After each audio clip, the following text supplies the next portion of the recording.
This is the regular meeting of Thursday, July 23rd in the year of our Lord 2026. It is now 6 p.m. Mr. Wascom, can you please do the invocation? Thank you. I'll be glad to. Lord, we come before you first to ask that you help us guide as elected leaders like you would, because your word says that you are the wonderful counselor. Second of all, Lord, I ask that you help us to have peace in the middle of a raging storm in our hearts and our lives, because the scripture says that you are the Prince of Peace. Also, Lord, I'd like to ask that we govern and we counsel with compassion like a father would for his own family, because the scripture says you are the everlasting Father. And lastly, Lord, I'd like to ask that you help us realize that there is no more need for animal sacrifices, for the altars of sacrifice, or for the tools or temples that it required for those sacrifices, because the ultimate sacrifice has been paid when you gave your only begotten Son. And that sacrifice will last forever and ever and ever, because the scripture says you are the first and the last, the Alpha and the Omega. In Jesus' name, amen. Miss Danielle Williams, can you please say the pledge? Sure. You can come up to the microphone if you wish.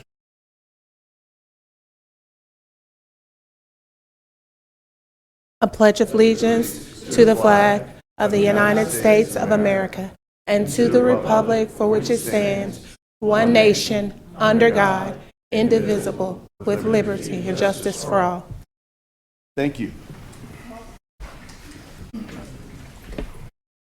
Please silence all cell phones. That includes me. If anyone has filled out a public input card, you have 3 minutes to speak. If you have not filled one out, you'll have 2 minutes to speak. I do want to announce that agenda item 13, introduction of ordinance, will not be introduced tonight. But if you filled out a card, you can speak on that.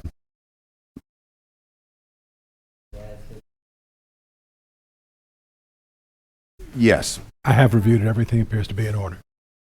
Thank you. Roll call. Mr. Wascom. Here. Mr. Erdy. Here. Mr. Coates. Here. Mr. Shavers. Here. Mr. Taylor is absent. Mr. Watt is absent. Ms. Sandifer. Here. Mr. Goff. Here. Mr. Mangus. Here. Anybody wishing to address agenda items we already covered? When you address agenda item, please make sure that you speak into the microphone and you speak to us, the council members, not to the audience. All right, so presentations. We have a discussion of flooding issue on Blood River Road Is it time to speak if you wish to speak? Because mine's being pulled off of the agenda.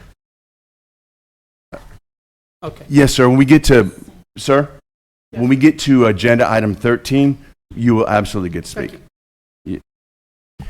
Okay, so we're at 8, discussion of flooding issues on Blood River Road in Council District 9. Joe Erdy.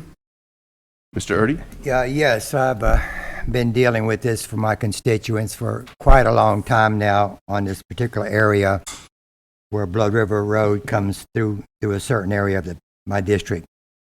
The residents have asked to speak numerous times, so I chose to go ahead and let them come up and speak tonight. That's why they're on the agenda, and they want to address and I think they got some AI to show us, and but they want to address the council, and they also want to address DPW. So with that being said, I would like whoever wants to speak first on this that live in this area on CC Road in District 9, please come up. Who wants to be first?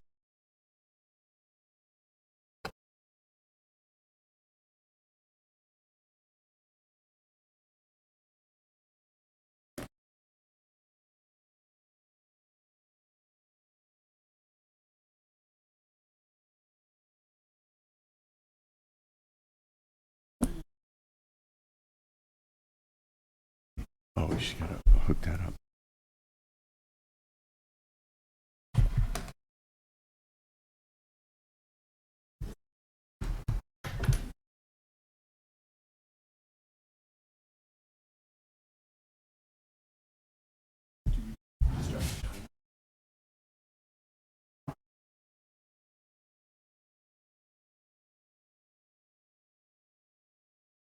Are you able to see the slide? Yes. Okay. I'll start off by introducing myself. I'm Shannon Finley. I'm the owner of 28702 Old CC Road. My name is Devin Louvier. I am also a resident on Old CC Road within this same tract of land.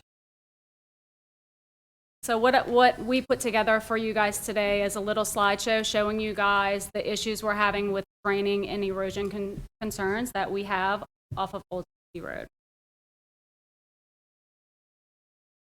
So while we're here, we're requesting the council investigate the drainage design associated with our subdivided land and work with residents toward solutions for flooding, for standing water, for severe erosion, safety concerns, property damage, long-term environmental impacts, and retribution. So a little bit about this property on Old CC Road.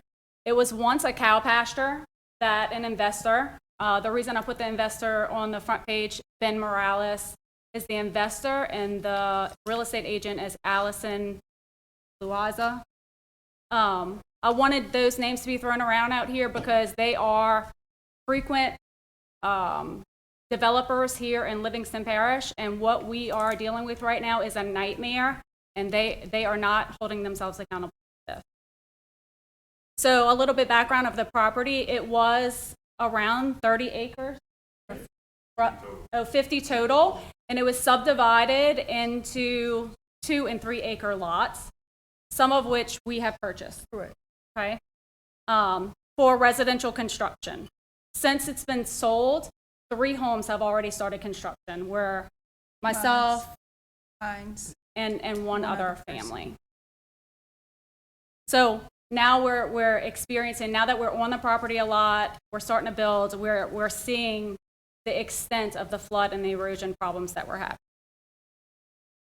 So I know it's a grainy picture, it's the best one that I can find, but this is the subdivided acreage right here. So if you notice to the far left, that's Blood River. Blood River is the source of the problem right here. We are a flood zone AE, and despite us being a flood zone AE, whenever Ben Morales went and subdivided this property, the parish did not require Ben to hold any sort of drainage or flood water testing for this property. Not sure why. I'm not sure how that even passed, but we are all new to the area, and now we're dealt with flooding in an area that we had no clue was there, and the parish was not there to protect us from that. Nor did Mr. Ben Morales, during the sale of the property, he nor his representative ever disclosed to us that there were flooding issues that took place on this property. Because I was the first person to actually build on the property, and I'm actually getting the worst of the flood, getting about sometimes 2 feet of water on my property. He did not disclose anything to me in regards to flooding issues, and it's cost me about $30,000 to $40,000 already, but I still have to spend additional money to still protect my investment. So our reason for being here today is basically to get answers, to see if there's something that you guys can do to assist us with this. Mr. Ben is not answering any phone calls, text messages. He doesn't hold himself accountable for anything that he has done, nor did he or his constituent give any information to us in regards to, beware of the flooding. There is going to be flooding issues or anything to that effect. And now we're losing thousands of dollars, and we're asking for some type of retribution or some assistance from the council. So we have some photos here for you to see the flooding with your own eyes. So if you look here, this is that same acreage that I showed you, but this is the church that's behind us. If you look beyond that green grass, all that flood, that's our properties. That's what it looks like when there's a heavy rain every single time. So every single time it rains heavily, that's what we deal with for up to a week or two after. Yeah.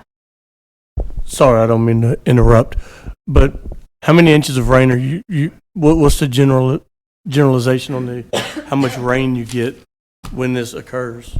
It could be the smallest amount. With Blood River being directly beside my property, it can rain for 30 minutes and the entire road is going to be flooded. The entire ditches is going to be flooded. And then I would say about 10 to 15 feet inside of my front yard. And then if it continues to rain beyond 30 minutes, that's when it really gets bad, where I can't even see my driveway to pull into my driveway. So with me having a truck, I'm able to come home. But when my kids are trying to get home in their cars, they're not even able to come home. Okay, thank you. Do you have any more on this presentation? Oh, yeah. I'm going to show you all of the, Okay. So just for reference, Shannon is located on Tract A, which is the top left corner of Blood River. Myself is located on Tract B, which is also backed up to Blood River. So all of the acreage drains to Blood River through my property. All the drainage from all the property sits in her front yard and surrounding her house. So we're kind of hitting the downfall, but it's not just our properties holding water; it's all of them. Okay, so what do you want? What alleviation are you coming to this council for? For me, it would be someone did not hold him accountable in regards to doing the flood elevation. So that's first and foremost. I'm not sure if that's a council issue or was that a developmental issue. I'm not sure how it works within the parish because I am new to the area. So the first thing was the flood wasn't done. It wasn't required. Then I was able to build at 1 foot above flood elevation, and then all of the homes around me are now building at 2 feet above flood elevation. Again, there's several different things that keeps happening on this property that's just making things worse. So if there's anything you guys can do to look into what was approved, what can be rectified, and if there's any type of financial contributions that the parish can be held accountable for to make us whole or to at least help improve the property so that we can live on the properties as we paid. That does sound like more of a civil issue. Mr. Shavers, do you wish to speak? Yeah, you said you've tried to contact Mr. Ben Morales. I talked to him like right around the time I just got elected, and he seemed to be a pretty working along guy. I don't know, is he just, y'all haven't talked to him, or? We did talk to him. He actually sent his dirt guy out the other day, and when the dirt guy returned the quote on what was needed to fix the drainage on all the properties, he said, I don't want you guys to contact me about this property ever again. But I want you guys to look at the photos. This is it. Any heavy rain, this is what you're looking at. That's my house with the bowls surrounding it. That's also my house. We're not talking a little bit of standing water. We're talking 12 to 24 inches of water. Real quick, 1 second, Mr. Watson. real quick, the slide before where I think it was her house, she said, where the water is in the front yard. Yeah. I don't know if you can go back to it, but my question is the water that's right there around the fence post between there and the house, does that water, is that actually Blood River that has overflowed? Yes, it is. So a culvert ain't going to fix that problem. That's the river itself is out of the banks. Correct. Right. Okay. The issue is that Blood River rises and overflows into our property. So I don't know if there's a way that you guys can dig Blood River deeper. We're the parish council, so we don't really do that. We'll let Mr. Dugas, if he wishes to speak to that, but I don't know if this is the form for that. Mr. Shavers, were you done? Okay. I'd like to speak. When Yes, I get a moment. Mr. Erdy. I have been out there more times than I can count, and I would say at the worst, like right there, that's probably 2 foot deep, probably at least 2 foot. I've waited, just took my shoes off and walked through it, and this happens, Dean. The question you asked a while ago, 3 to 4 inches, steady rain for a few hours. Yeah. 3 to 4 inches is about being fair, trying to be fair both ways to all of us here. And if you get 5 or 6, y'all would be in trouble. Correct. Oh, yeah. But it's about 3 or 4. And look, I'm not condoning this either way. I just want the problem solved. I'm just saying, it just, and maybe Robert can help me on this a little bit. I don't know if Robert's got a suggestion, a thought, anything, Mr. so. Dugas, do you wish to speak on this, or do you just want to meet with the people? I don't know if this is the forum for it, so, but. I would think they would need to do, Yeah. Say it again, sir. Mr. Keene, can you get with them and schedule that? Yeah, we'll have to get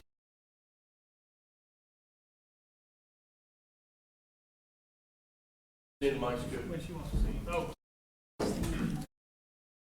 I'll get with the planning director on Monday and see when she'd like to have them come in, and then we can set up an appointment with them and talk it through and see if there's a cure from the parish's direction. Well, thank you very much, and hopefully we can get this scheduled and to help you. Thank you very much. Thank y'all. Appreciate it. Oh, do you? Do y'all have any idea when this was subdivided? Ma'am, can you come back to the mic? I had a quick question. While you're walking back up, and it's going to be tough for us to be able to do anything about it, but you're in a situation that, and I'm hoping that we've ratified this to happen from happening in the future. So one of the comments was it was a track A and a track B, so there's 2 different subdivides there, it sounds like. Is that? Well, it was divided into 9 different sections, and then there was 2 tracks left, which was mine and Miss Devon's, and then I got A and she got B. I got you. So she's directly behind us. I got you. And when was that subdivide done? Do you? I'm not certain when it was subdivided, but I did purchase the property in 24, and I started building in 25. Yeah. All right. So this is a prime example of what this council has been working on to alleviate. And one of those problems is a developer or a person that wanted to subdivide property and build on it, they could do 9 lots, and they wasn't required to do a lot of drainage stuff. Mm-hmm. So I would ask that the planning commission look at it and see if we can work out something with Mr. Ben and see if that we can maybe add some ditches. But it sounds more like the problem's going to be with the river coming up, no ditch, like Mr. Manga said, there's no ditch or no culvert that's probably going to solve the problem. But it should have been some kind of, and it is things in place now. But that doesn't everything that's in place, I apologize for cutting you off, but everything that's in place now on the property is all at our expense. I understand. What I'm saying, though, if that developer was to come back to this council tomorrow, that would not happen again. Okay. And unfortunately, y'all are in the situation that y'all are in, and hopefully the planning can get some help and some direction and maybe help, Well, now y'all's you guys situation. require, that is what you're saying? That's Okay, right. yes, That's right. yes. So they can't subdivide in 9 lots and then not have any improvements and not give us some type of understanding where the drainage is going. So the new property owners that are new to the area and Yes, not sir. familiar Right. don't land in the situation that you're in. So Well, I I'm think glad that's you been guys solved, made the but change. it doesn't help y'all's So situation. the Correct. issue with Blood River Right. is it overflows at the bridge on Old CC Road. Yep. It runs across the front of the road, our front yard, then it runs around the back of the property, the side of the property, and Right. then in the back between our house and Devon's, and then re-enter Blood River.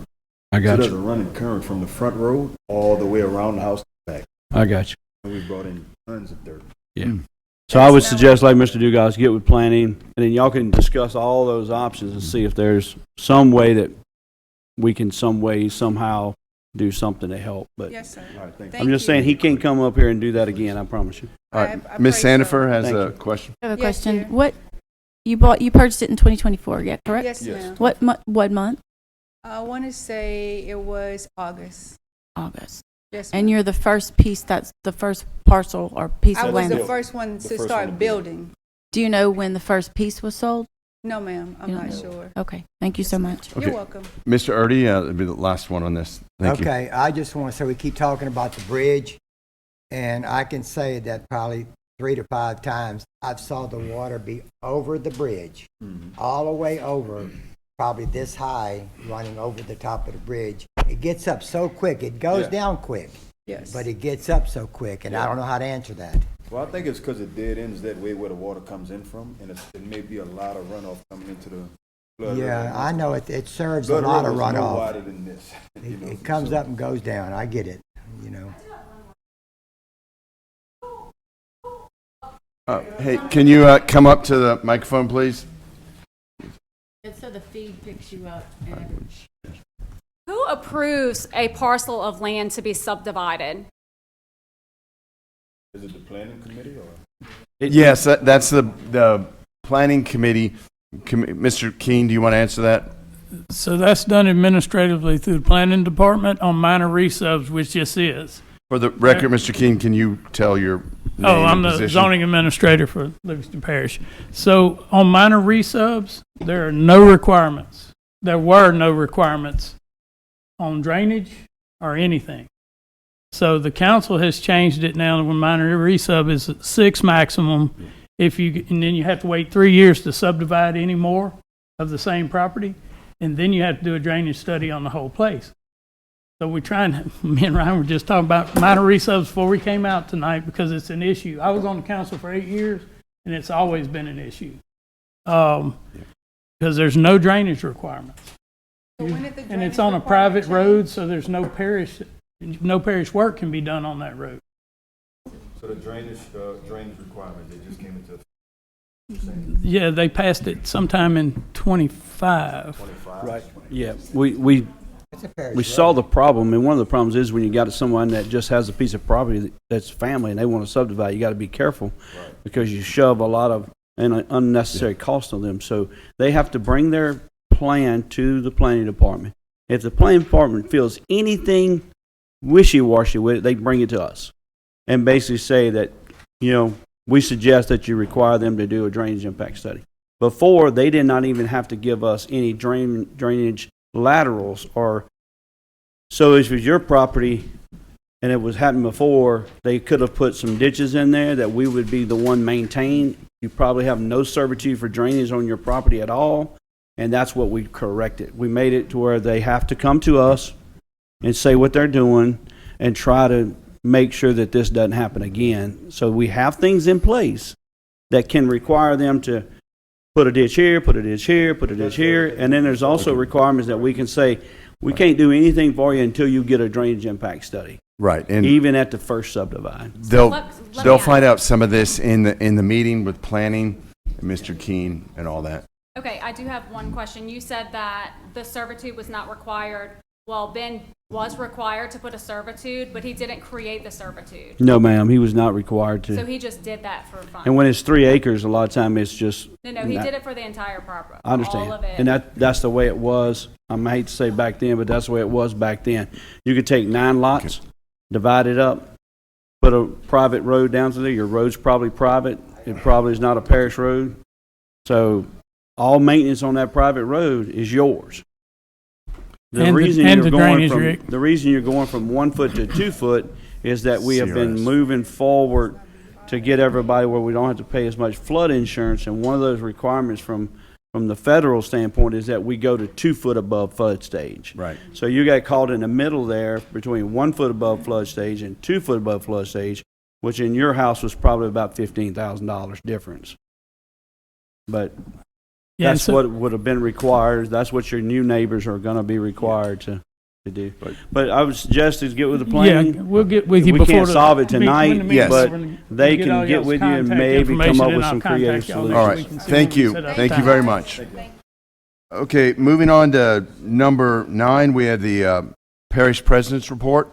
Mr. Randy Delatt. Thank you for being here tonight, and we hope that you're feeling better. Okay. Number 10, adoption of minutes from July 9th, 2026, regular meeting of the Livingston Parish Council.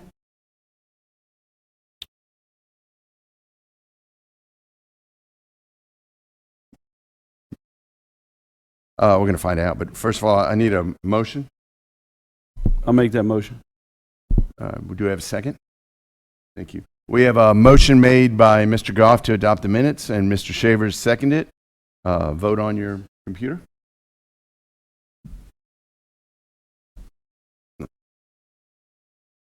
That motion passed with 6 and 2 absent and 1 abstain.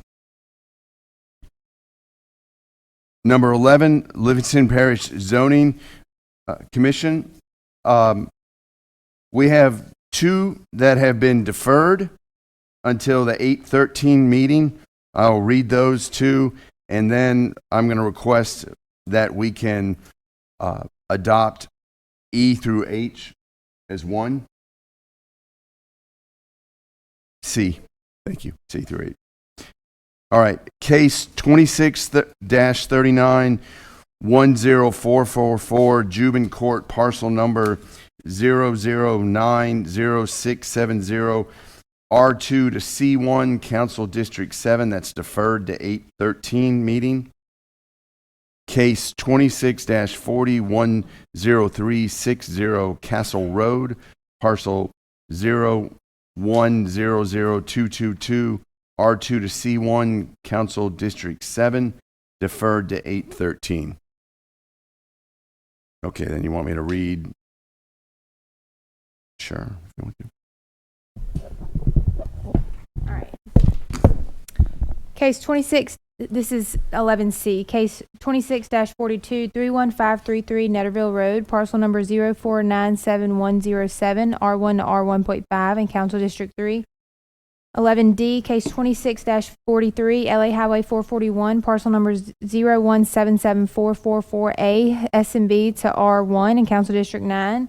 11E, case 26-44, 10373 Castle Road, parcel number 0479956, R2 to C1 in Council District 7. 11F, case 26-45, 10397 Castle Road, parcel number 0252957, R2 to C1 in Council District 7. 11G, case 26-45 Castle Road, parcel number 0479949, R2 to C1 in Council District 7.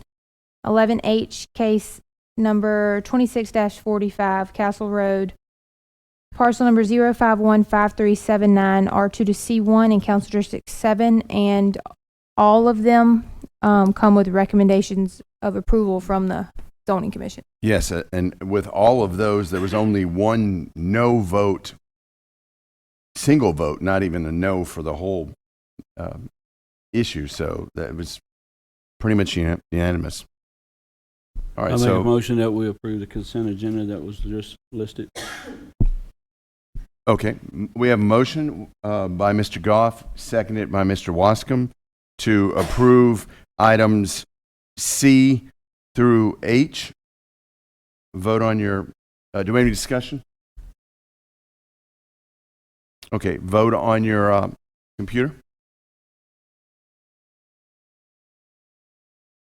Okay, that motion passed unanimously, 7 with 2 absent. Number 12, Livingston Parish Department of Public Works, Mr. Robert Duga, Director of the Department of Public Works.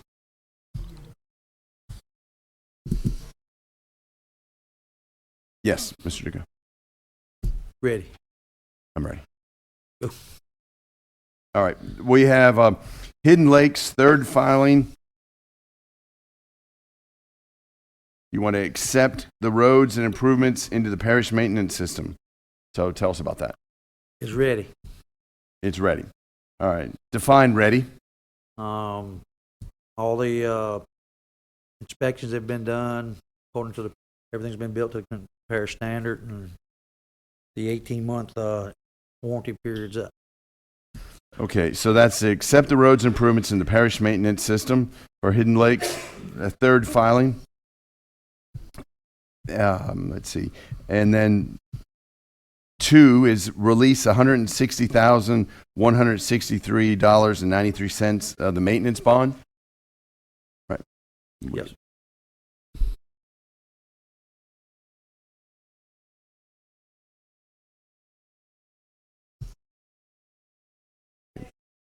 All right, then Kudu Trail, that's section 26 T7S R3E, and this is all in Council District 6, Hidden Lakes subdivision. I believe that's in your district, Mr. Mangus. I'll make the motion to accept the roads and improvements and release the maintenance bond for Kudu Trail. Okay, we got a motion by Mr. Wascom, seconded by Mr. Coates. Any discussion? It's a very nice subdivision, I will add. Vote on your computer. Okay, that motion passed unanimously. Now we have 12B, Fairlane Farms, third filing. Letter I, accept roads and improvements into the parish maintenance system. Release $93,753.98 maintenance bond on Fairlane Drive, section 43 T6S R3E, and that's in Council District 3. Mr. Dugas, what do you say? Ready to go. It's ready to go? Okay. Council District 3, that's Mr. Taylor. Do we have a motion? If Mr. Dugas says that they are improved, they're inspected and meet standard, I'll make the motion. Okay. Mr. Wascom has made a motion to approve that, seconded by Ms. Sandifer. Any discussion? Okay, you may vote on your computer. Thank you. Thank you, Mr. Dugas. All right, that motion passed unanimously. Okay, number 13, introduction to ordinance. Now, this was pulled from the agenda. Pulled doesn't mean that it's gone or not going to be done, but by law, if someone wishes to speak on it and they filled out the card, then they may. Do we have any cards? Okay. Chris G. Not going to butcher your last name, so. Go ahead. It's Please state your name and address for the record, please, Mr. Chris Gontier, 6940 Springwood Boulevard, Denham Springs. I wanted to speak on this. First of all, I want to state quite clearly, I am 100% against discrimination of any American citizen in any way, shape, or form, and that has absolutely nothing to do with what I'm going to be saying. I'm looking at the verbiage that's being used here, and it's the right to individual dignity. All right, individual dignity, that is so vague that it could mean anything. If I want to go use somebody's bathroom and you say something to me, is that going to, it's just so vague, and furthermore, it's very unnecessary. All of the council members should have a copy of this Title II of Civil Rights Act Public Accommodations. The top part, 42 U.S.C. 2000A, subsection A. All persons shall be entitled to the full and equal enjoyment of the goods, services, facilities, privileges, advantages, and accommodations of any place of public accommodation as defined in this section without discrimination on the ground of race, color, religion, or national origin. If you look in the Constitution, the 14th Amendment very clearly states, and I'm going to read the very last part of it for time's sake, nor shall any state deprive any person of life, liberty, or property without due process of law, nor deny to any person within its jurisdiction the equal protection of the laws. Now, I looked online, and of course I know Livingston Parish, I looked at it, and there's slight verbiage difference, but the oath of office gives what parish, who you are, do solemnly swear or affirm that I will support the Constitution and laws of the United States. State and federal laws protect people already.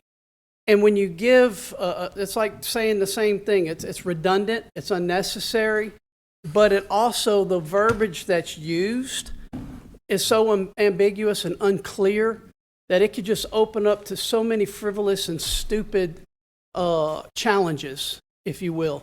And like I said, I'm 100% for protection of people's rights. I'm probably in the state of Louisiana, one of the people that is most in favor of protecting citizens' rights, no discrimination. I'm 100% on board with that. However, when you start making extra laws, it just opens up the door. It's already covered. Why do we need to cover it again? And so what I'm saying is, before we start throwing laws out here, All right, are that's they your necessary? time. Thank you, sir. Mr. Shavers, do you want to speak now? Or you want to wait until the? Okay, thank you. Chandler Cooley.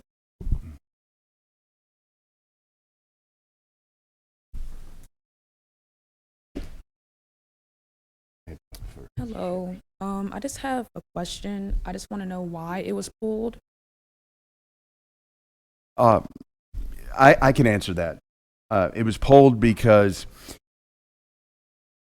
it needs a little bit more work, and I want to involve, through the ordinance committee, more people and on both sides of the aisle, so to speak.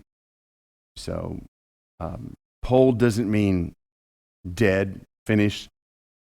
We could have let it, to be honest, we could have let it come here and tabled it indefinitely, or played parliamentary procedure semantics with it.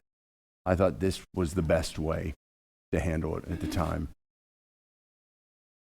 Thank you.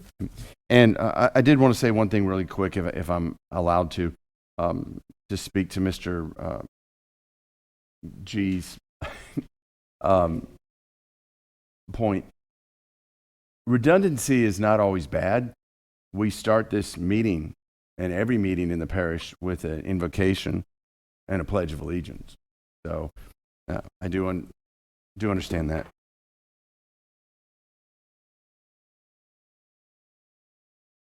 Larry Davis.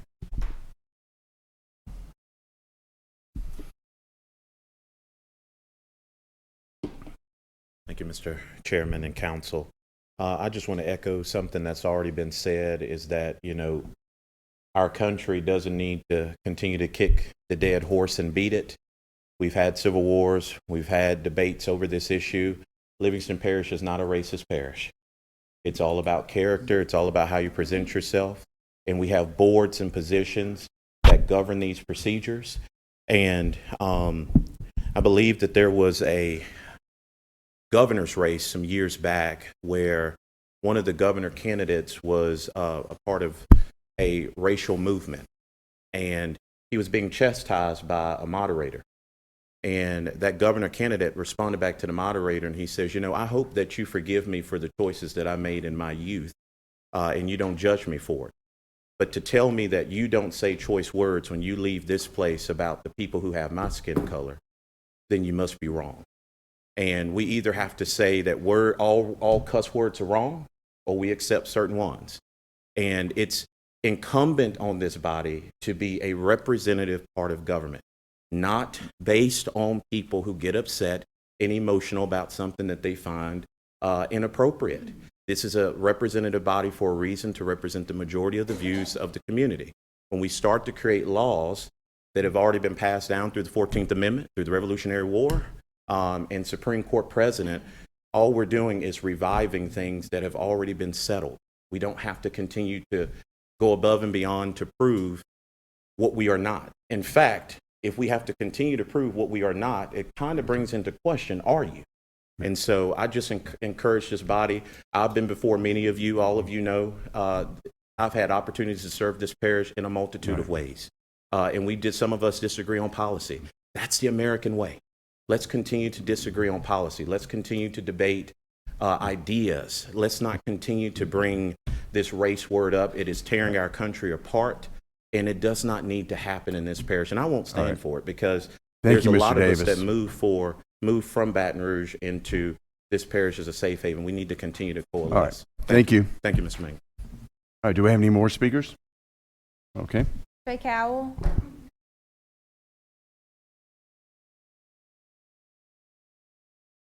Thank you for the opportunity to speak tonight.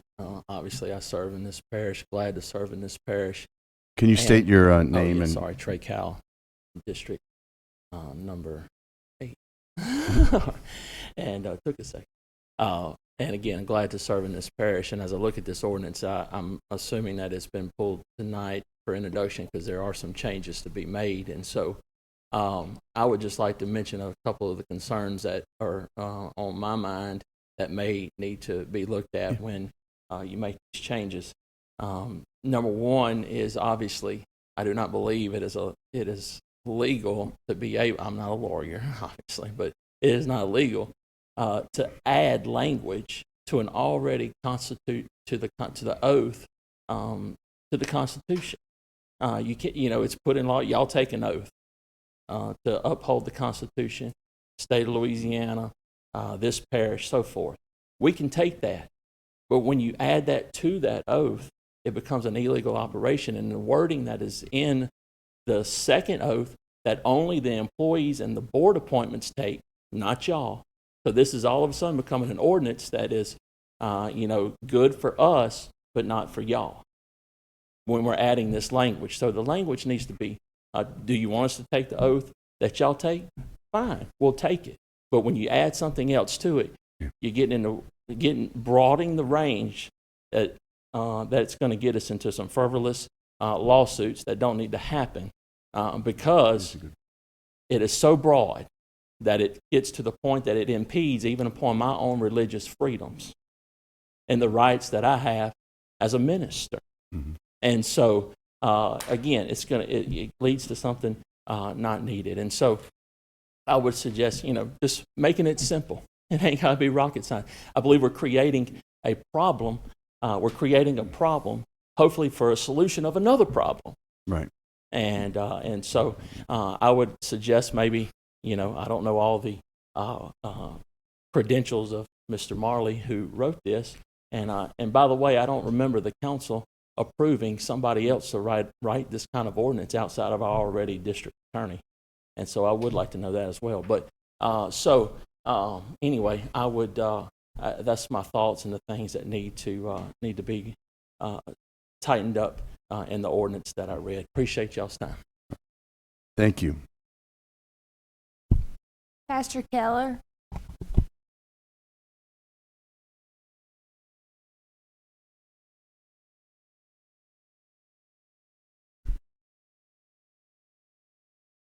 I did not come prepared to speak, but I was led to say a few words. I just wanted to respond to the gentleman right here who said that there was no need to make changes because the ordinance was already being upheld, but I disagree with it. And I also disagree that Livingston Parish is not a racist parish, whatever the young man said right there, spoke before I came up. I do believe that this parish has come a long way. I've been out here, I lived in this parish all of my life. I'll be making 68 years old in October. If y'all want to send me a birthday present, I appreciate it.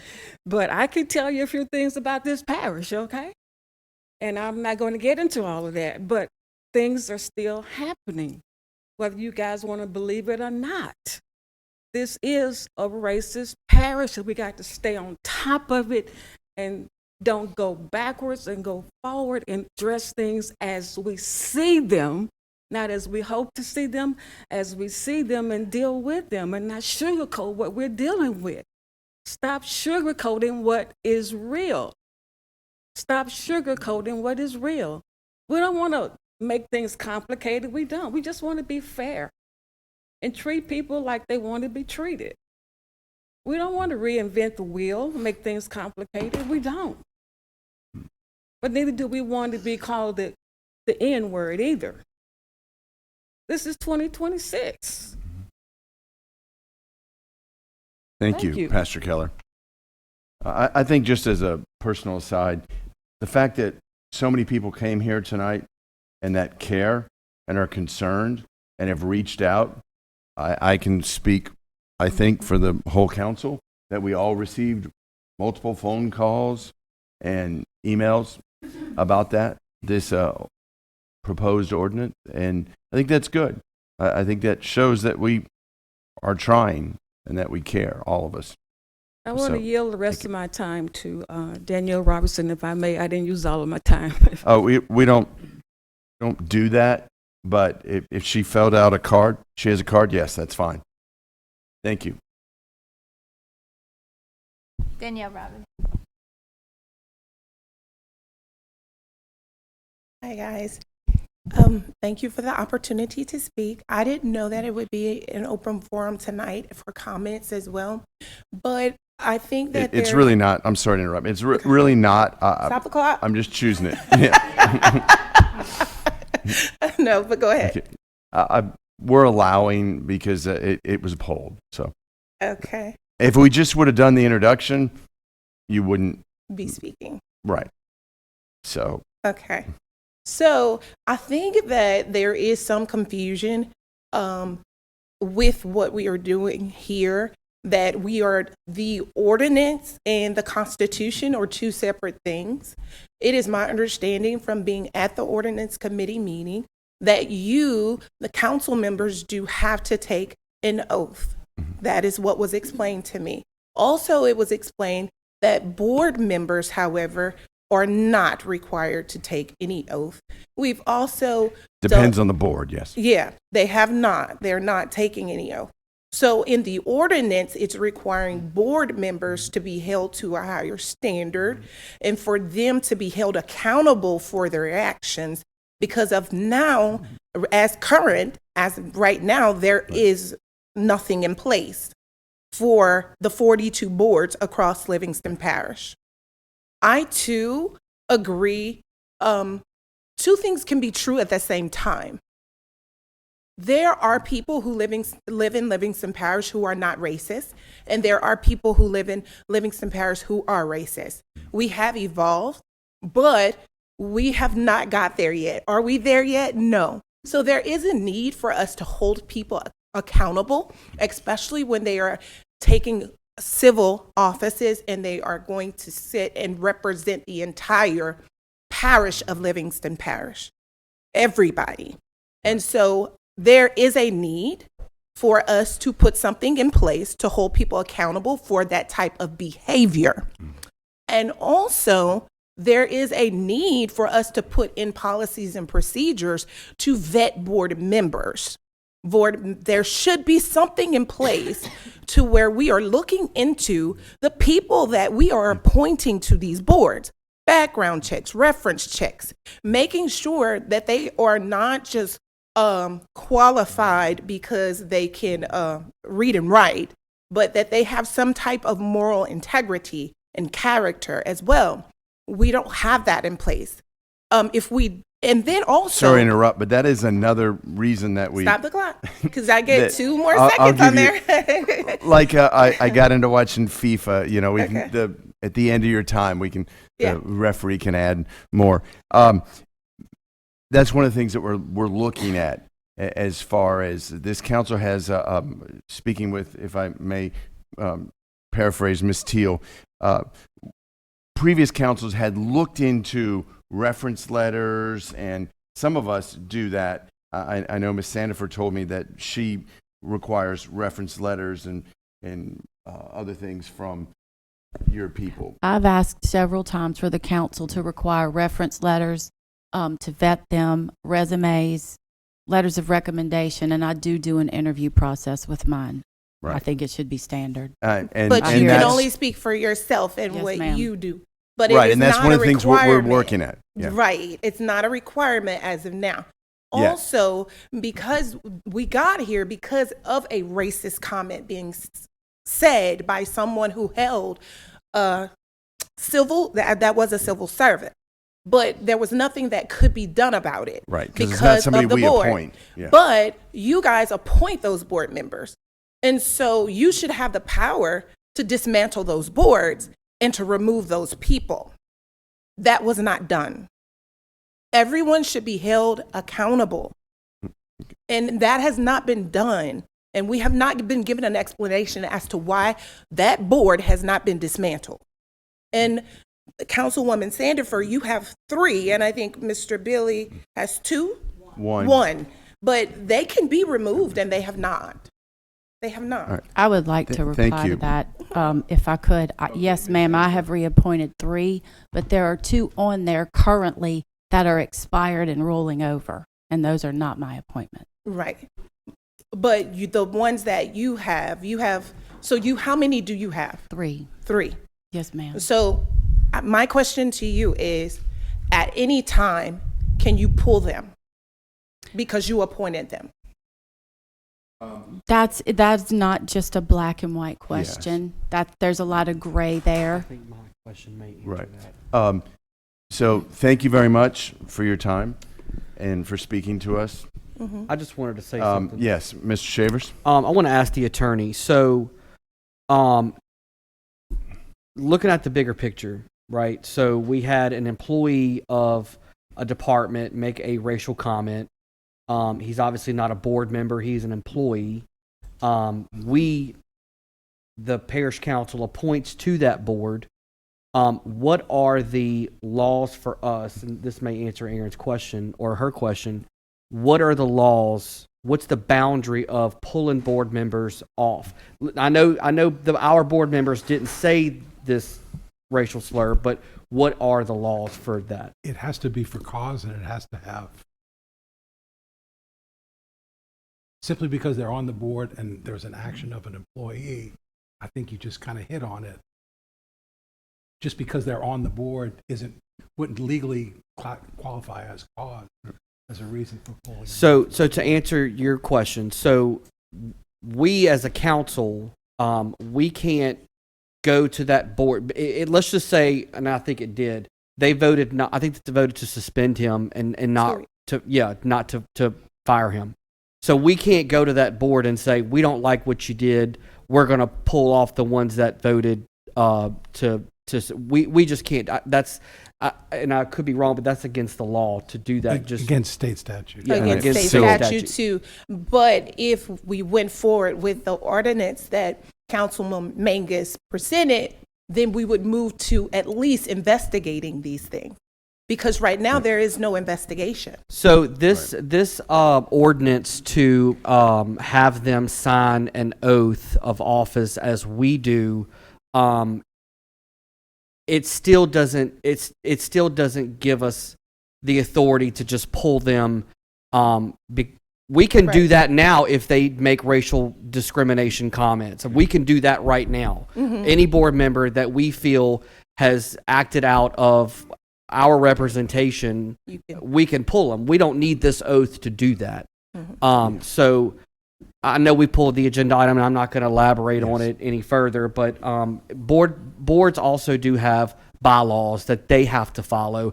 And, Pastor Trey probably knows the library's bylaws. Gravity Drainage has bylaws for their employees. So, again, we have to kind of follow state laws to how we pull them and what we pull them for. And really, really quickly, there are several board members in this audience that are really good people. I see Ward 2 represented, Gravity Drainage 5.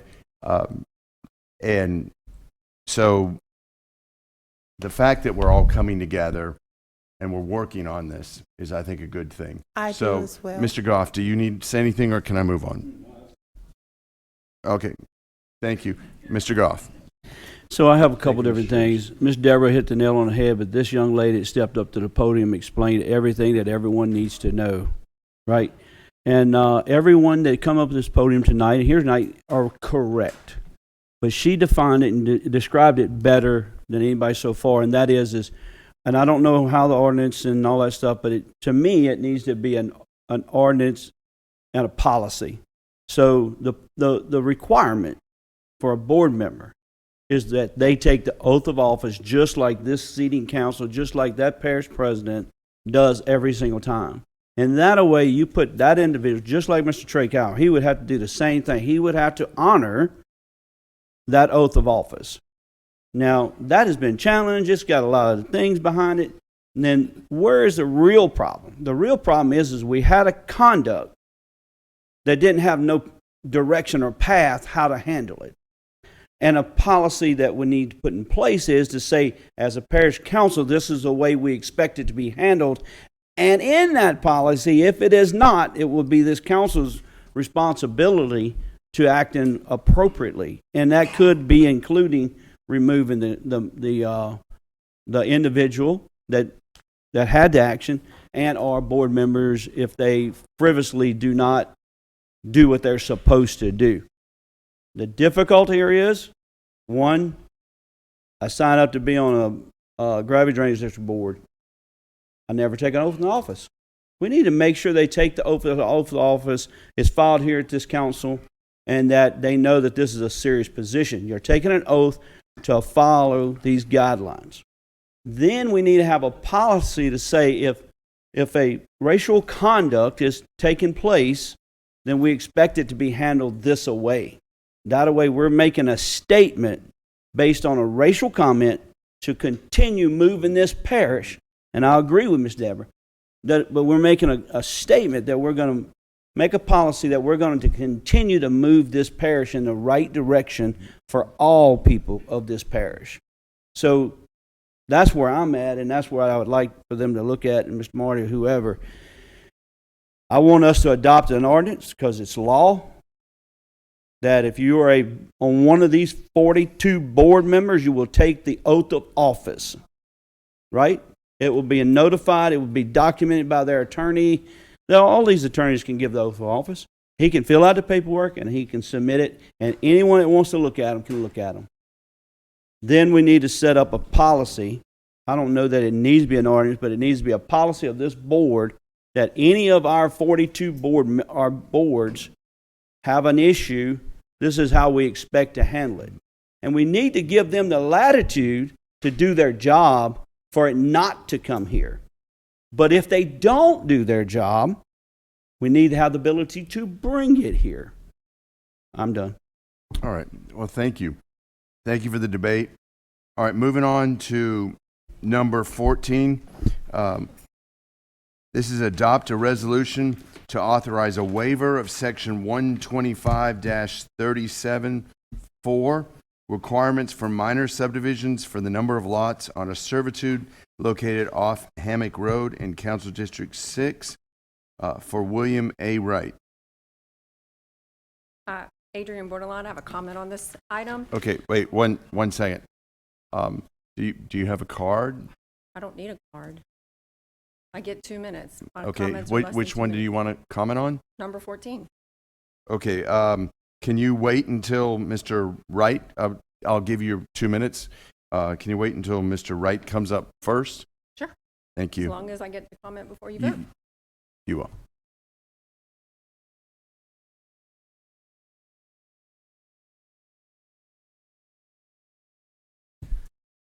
Thank you. I'm William Wright, address 13243 Hammock Road, Denham Springs.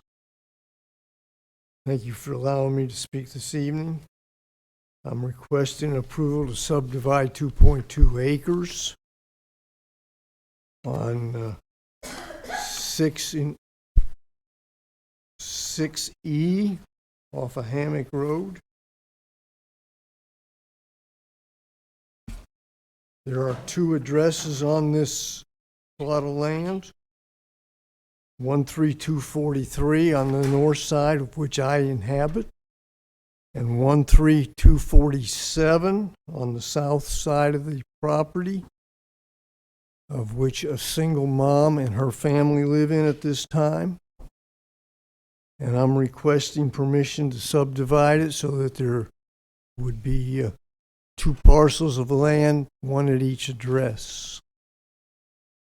Yeah. Okay. Can you explain why you wish to do this?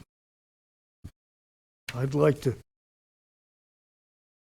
in the future, sell, hopefully at sometime in the future, the south parcel to Amber or her mother, so that she has some permanent. Okay. And the acreage of that is? approximately 1.1 acres is the area around the pond and her home. And there's 1.1 acres, 1.2 acres, whatever's left over around my home. I believe it. Is this a family plat? Yeah, this Miss whole Sandifer. Yeah. My wife and I live at 13243, and we own the 2 acres.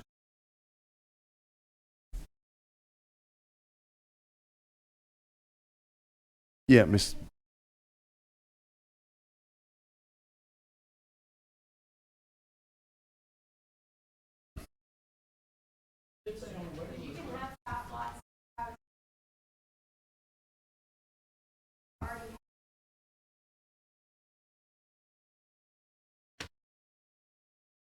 So the variance would be, so let me, Yeah.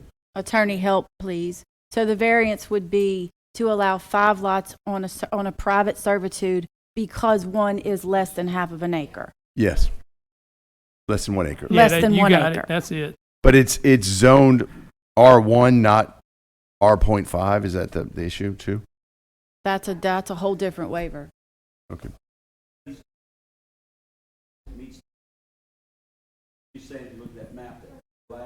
Your Yeah. microphone, please. I'm sorry. What she's saying is that 2 lots fall within the restrictions or the zoning, but it's the lot that was there for years all the way to the bottom that's half an acre. So when we zoned him, we made it non-conforming. Yes, basically. that's Okay. basically. So I have a question though. I don't know if you can see this, but you can see kind of the outline maybe. Or is this all one big old family plat? My understanding it is that was subdivided,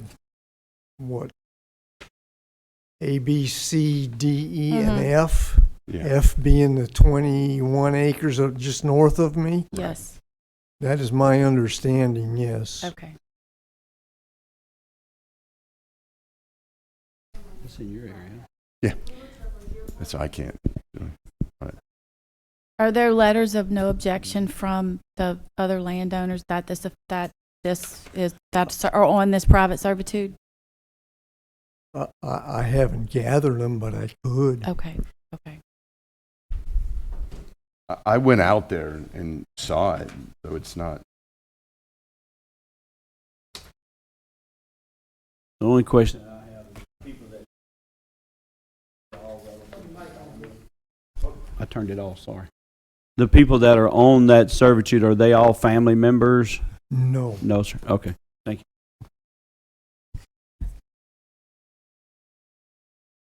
you. Go ahead. Mr. Keene, Yes, sir. what do you think of the efficacy of asking Mr. Wright to get letters of no objection? I don't think that'd be an issue. If y'all want to defer it for 2 weeks, then would that be, you could get with your neighbors? I have a question. Sure, No, sure. it's grandfather. My understanding, have you got a picture of the map so I can talk I saw it. apples and apples instead of apples and oranges? Sure. I don't want to cut y'all, but I want to make sure everybody understood that there's physical homes there now. Yes. And there's physically addresses there now. They've been But there the property since- is not divided up. So everybody going up and down that servitude, they So need it's a not line. creating anymore. They need to subdivide it out so he can make sure that these individuals have a place of their own. And he's still going to be on the other 1.1 acres. But all homes are there now. We're not approving it to put something there. That's right. It's already there. So Okay. would this So be he something needs- that the law's not covering right now? And Yes. he legally cannot legally give them a place to know that it's their own and go to the bank and finance or anything like that without getting this subdivided So down. just to clarify, The this is not an area that the law used to be a covers, kin- and that's why he needs a waiver on it. Is that right? Yep. Yeah, and it'll make it legal because right now, if it's not an heir staying in, is there a mobile home behind your? Well, if the law on the other doesn't piece? cover it, then that's exactly what a waiver is for, and I Right. can go with it. I think that's that's what it is, and like he said, it's not changing any of the number I of don't know, I need the clarity. lots are still there. The houses, you're just making it legal instead of having two pieces on one parcel. They'll be separated out, and it'll all be legal. Okay. He literally was zoned out of compliance. Yeah. Yes, we Now zoned him he's out trying of, to- that's now what that I he's trying understand. to divide the property up. Our little stipulation with they the, got you. with the number of lots on a servitude is saying no. So I would like to make the motion that we grant the waiver. Okay, we but I would got like- a motion made by Mr. Goff, But second by Mr. Wascom. I'm not done. Okay. But I would like, you will get to talk She as soon would as like the to second make a motion comment. is the second, that's when open for the Yes. public. So I would like for you to go ahead and get the letters of no objection and get it to the I've permanent got a office. question about the letters. Yes, sir. Property 6 A, B, C, D. Property 6D is unoccupied at the present time. Property 6C, 6/10 of an acre, is a rental property, not occupied by the owner. 6A and B are rental properties not occupied by the owners. If you would just take and go on the assessor's website, it'd be fine with me. I don't know about the rest of council. And get the And then send a owners? certified letter to those occupants or the owners. Occupants or owners? The owners Owners, of if the property. possible, In other yeah. words, the one that's on the assessor's map, they're going to have an address, the name, and all that. Mail it to that. Get those copies where it was mailed. Get it to Mr. Scooter, and we'll be good. All right. So we have a duly made motion by Mr. Wascom, by Mr. Goff, seconded by Mr. Wascom. Any discussion? Yeah. Mr. Shavers, can you? Yeah, I'll make it short. Can Okay, and then- can we put this off until we get the letter of no objections? Because the last time we did a waiver, well, granted, if you do this, we kind of put ourselves in a bind with my last waiver. I would say we could, but the issue with that is that we created the non-compliance by our zoning. So he's a little bit different than some of the other ones. He's not doing this to bring in a residence or whatever. I'm okay with approving it without the letters, but for everyone else that wants the letters, just to So your notify 'em. motion But is- here, the difference here is all the property has existing residents on it. Yeah. It's not like we're going in there and changing the layout. We're going to be putting an imaginary line, subdividing it so he can give that piece of property to the. So your motion is strictly grant the waiver. I make a motion that you're okay. Wait, the zoning has nothing to do with it. There's two homes on one piece of property. The zoning doesn't have anything to do with this. When he's subdivided, he has to subdivide at 1.1 acre. What I'm saying is that the when we're talking about the letters and all, it like everything is there now, and he's subdividing it to 1.1 acres to meet the zoning. Each parcel that he's subdividing out is over an acre, and that meets the zoning. And all the homes are still there. There's nothing's changing. Yeah. My understanding, the reason it does not meet the zoning at this time is that .6 acre parcel between me and Hammock Road is not 2 acres. And that's what So John was would saying, you- is we adopted out of compliance. Sir, would you be okay if we deferred it for 2 weeks and then you come back with the letters of no objection? Sure. In the past, I've done that, and that lets everybody know there's no issue. Would you be okay with that? You want the owners, The owners. not the inhabitants, the No, owners. It's got to be the owners. And Now, Mr. looking King, at your map, the owners of 6A and B or 6D, E only, and F north of me? okay. I'm asking. Oh, no, all of them. What A, happens, B, C, and Yes. what happens Would if that he be okay? can't, if they don't respond? Well, they were at least notified. you know, Hey, I hey would want guys, to be notified. Can we make the motion contingent on? Defer, no, we can't do contingent. So the problem, it's not a problem, but by the time he does all this, he may not get them back in time for y'all. But y'all could pass this, and you could require the letters to be before we signed off on the new map, allowing the division. We have 3 weeks until the next meeting. Oh, well, that'll help. Yeah, that'll help. We can come back and talk again. I would like it if you would get the I think letters they'd of be no more objection comfortable if you before did. we We can come back and decide. talk again. Okay, so I'll make a substitute motion to defer to the next meeting.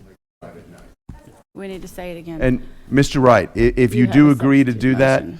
1 second. If you do agree to do that, we're going to have you moved up on the agenda because you expressed about the nighttime driving. Can we delay it for 30 days to give opportunity to get the results of the letters? Whatever you want to do, that's fine. If you're okay with that? If you're okay with that? I'm okay with that. Yes, sir. August 27th? So I'll make a substitute motion to defer to August 27th. Yes. Okay, we got a substitute motion by Ms. Sandifer, seconded by Mr. Shavers. And now we have our discussion. Yes. I have a question. State your name and address for the Adrian record. Bordelon, 8489 Beechwood Drive. So you're granting a waiver under 125-37-4 on item number 14. And in item number 18, you're having a public hearing to rescind the entire chapter of 125. So explain to me how you can give a waiver and then 4 items later, you're rescinding the ordinance. And the First Circuit Court of Appeal in Mouton versus the City of Lafayette said repeal of an ordinance is a complete bar to the further proceedings thereunder, citing the Supreme Court of Louisiana and the City of New Orleans versus Lewowski.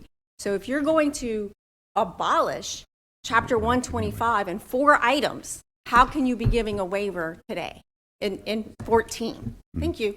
Well, we're not giving a waiver, and We're going to. but we didn't. Call for the vote, please.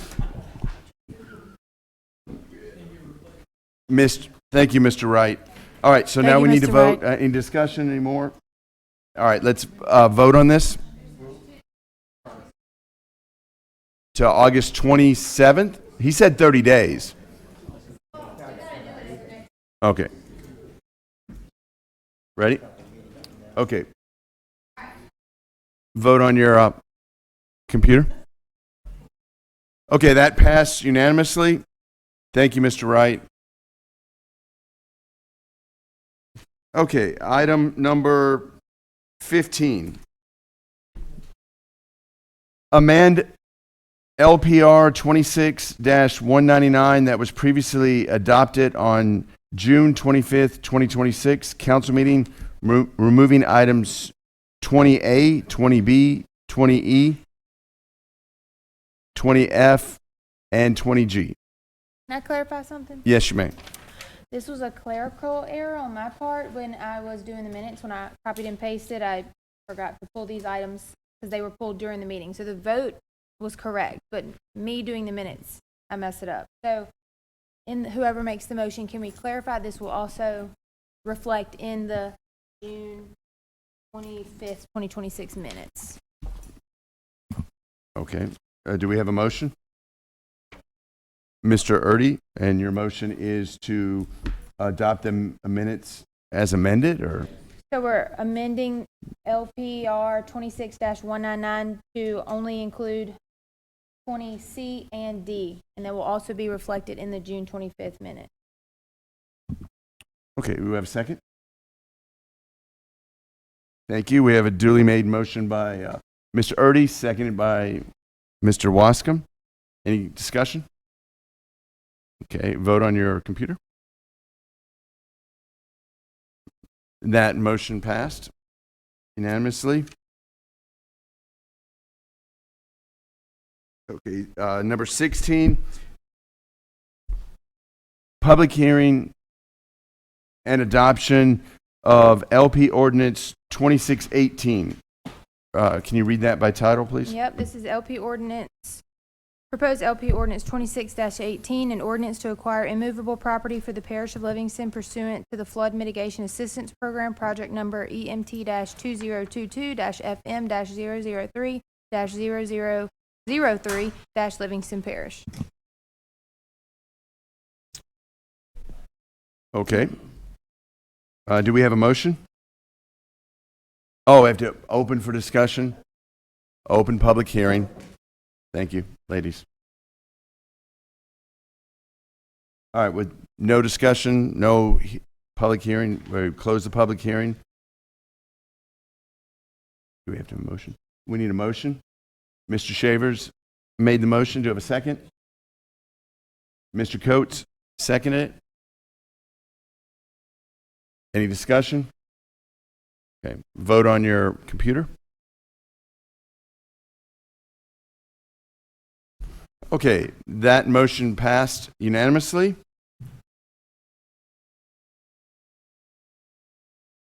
Okay, we have a 17. Public hearing and adoption of LP Ordinance 2619. Please read by title. This is proposed LP ordinance number 26-19, an ordinance to declare certain movable property equipment no longer needed for public purposes, provide for its sale by internet sales and/or public auction, and provide for a term of sale. Okay, we need to open the public hearing. Is anybody here to speak for or against this?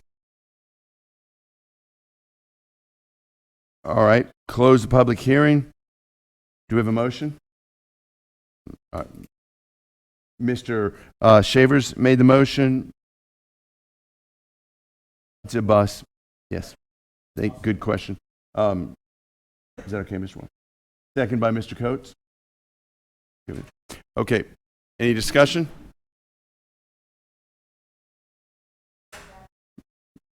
We still have a quorum, right?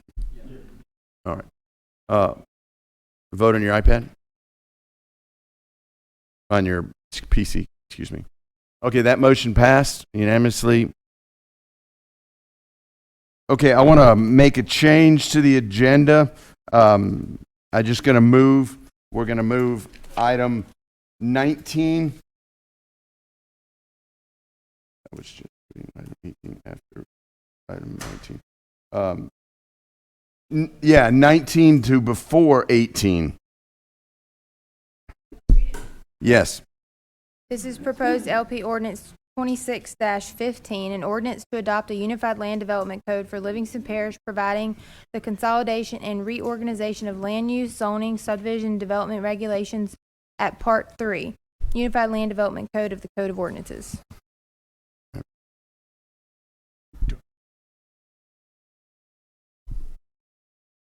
All right, open the public hearing.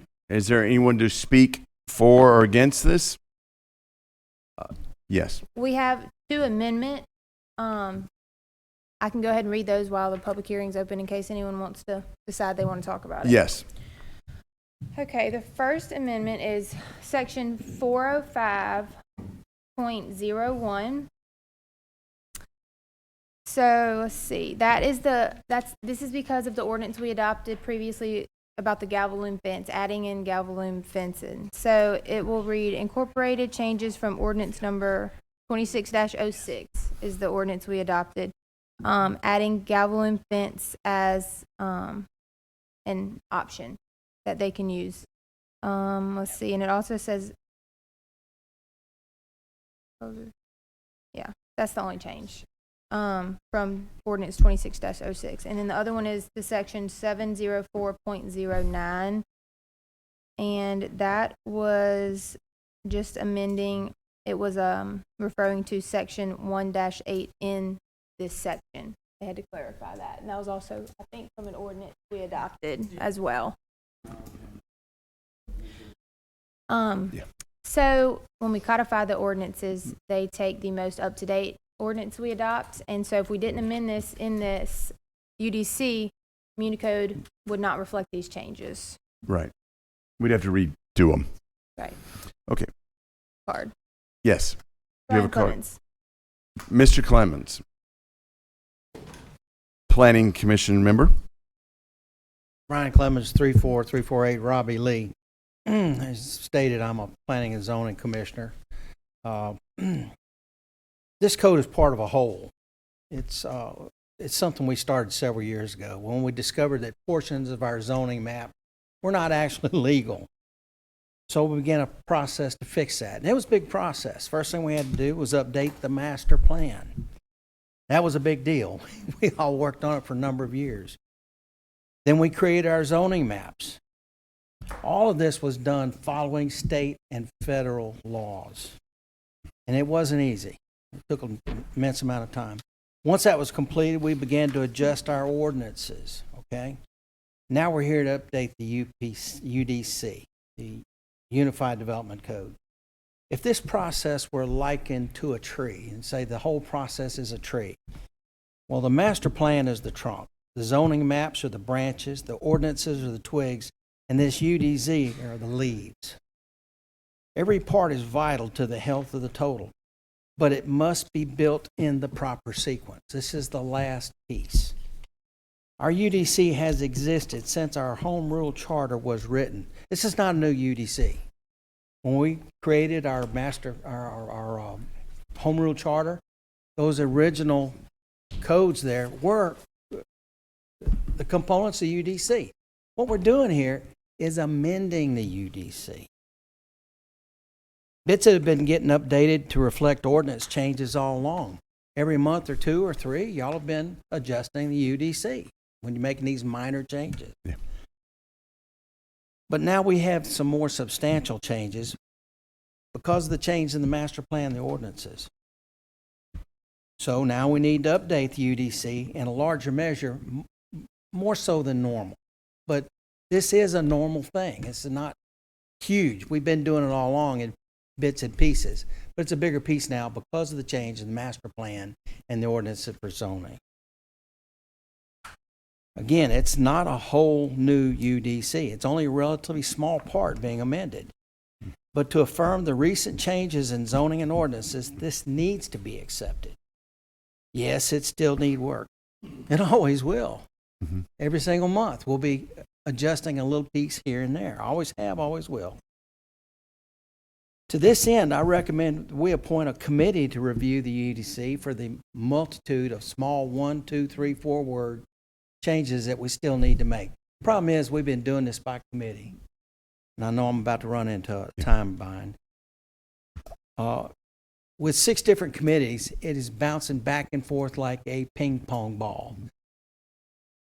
WPS will bring it to us. We'll look at it. We'll say, we want you to change this or that. And then they'll take it to y'all, and y'all say, want you to change this or that.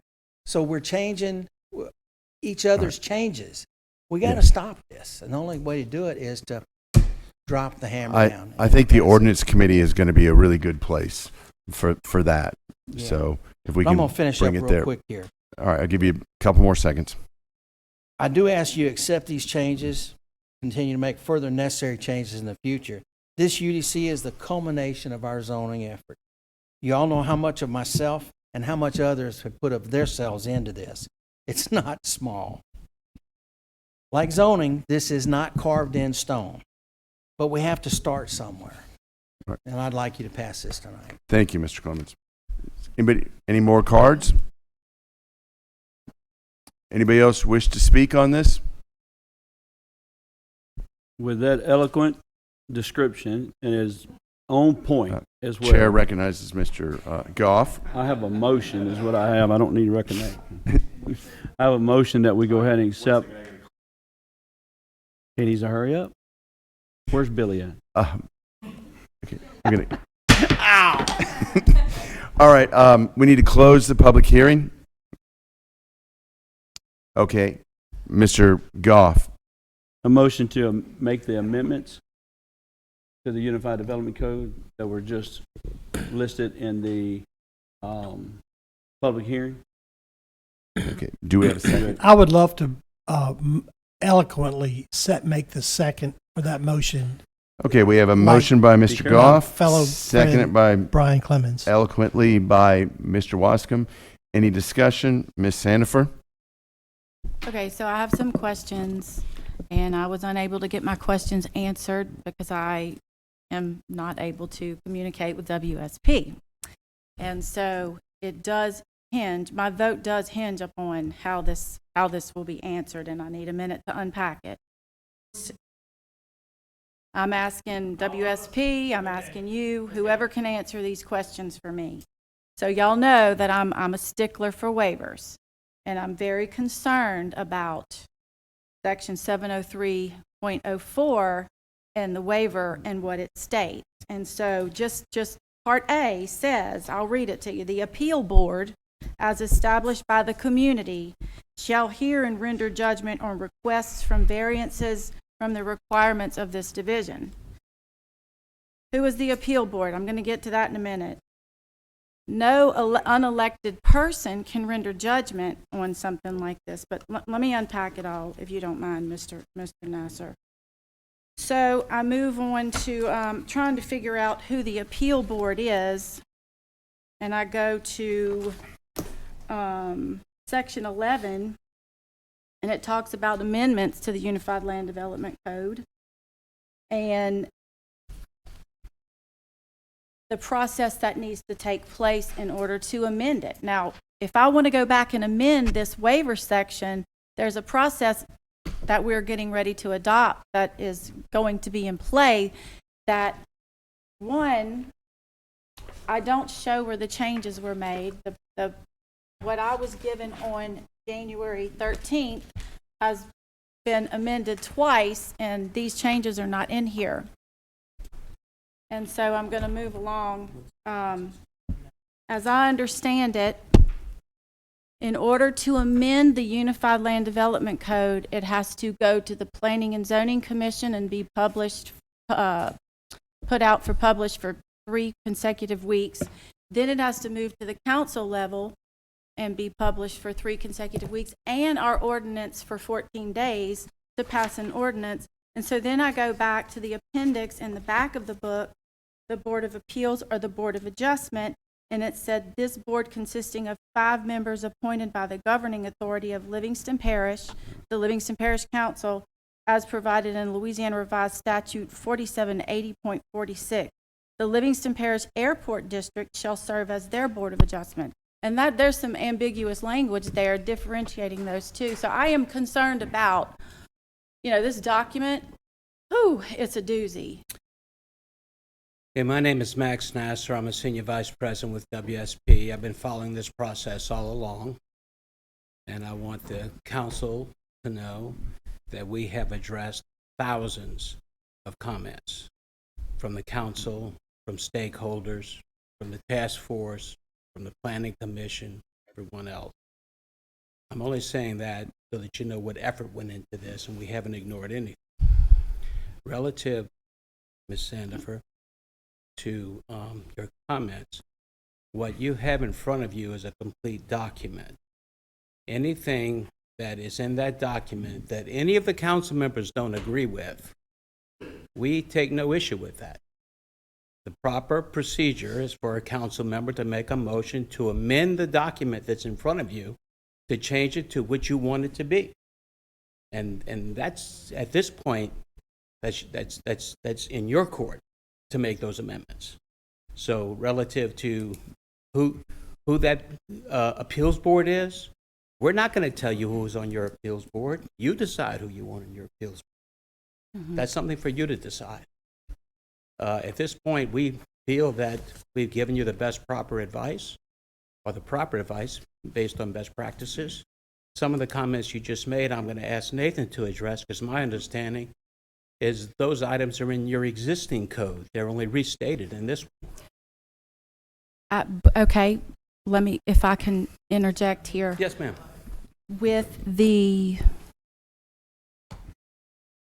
So it was amended, the section 1103 was amended. I'm showing the updated Unified Land Development Code, not in the hard copy that I'm looking at, but on the computer. Okay. And language has been added to it, but the amendments that I have that lay out who amended what, who requested, nobody requested that. So my question to you would be, what do you want it to say? Well, I was unable to have this conversation before now, but I don't agree with the process, And I don't agree with giving elected authority to me and my colleagues to 5 other people that render judgment. That's not, I don't think anybody, So as I said, the point is, if there's something you don't agree with, you should make a motion, get a second, and you and your colleagues vote on it, and that's how the decision is made. It's not up to us to make that decision. I just want to say, but I think what she's trying to ask is what was the intent behind putting that in there? Nate? I just want to look at the text. okay, go ahead. I can walk you through it again.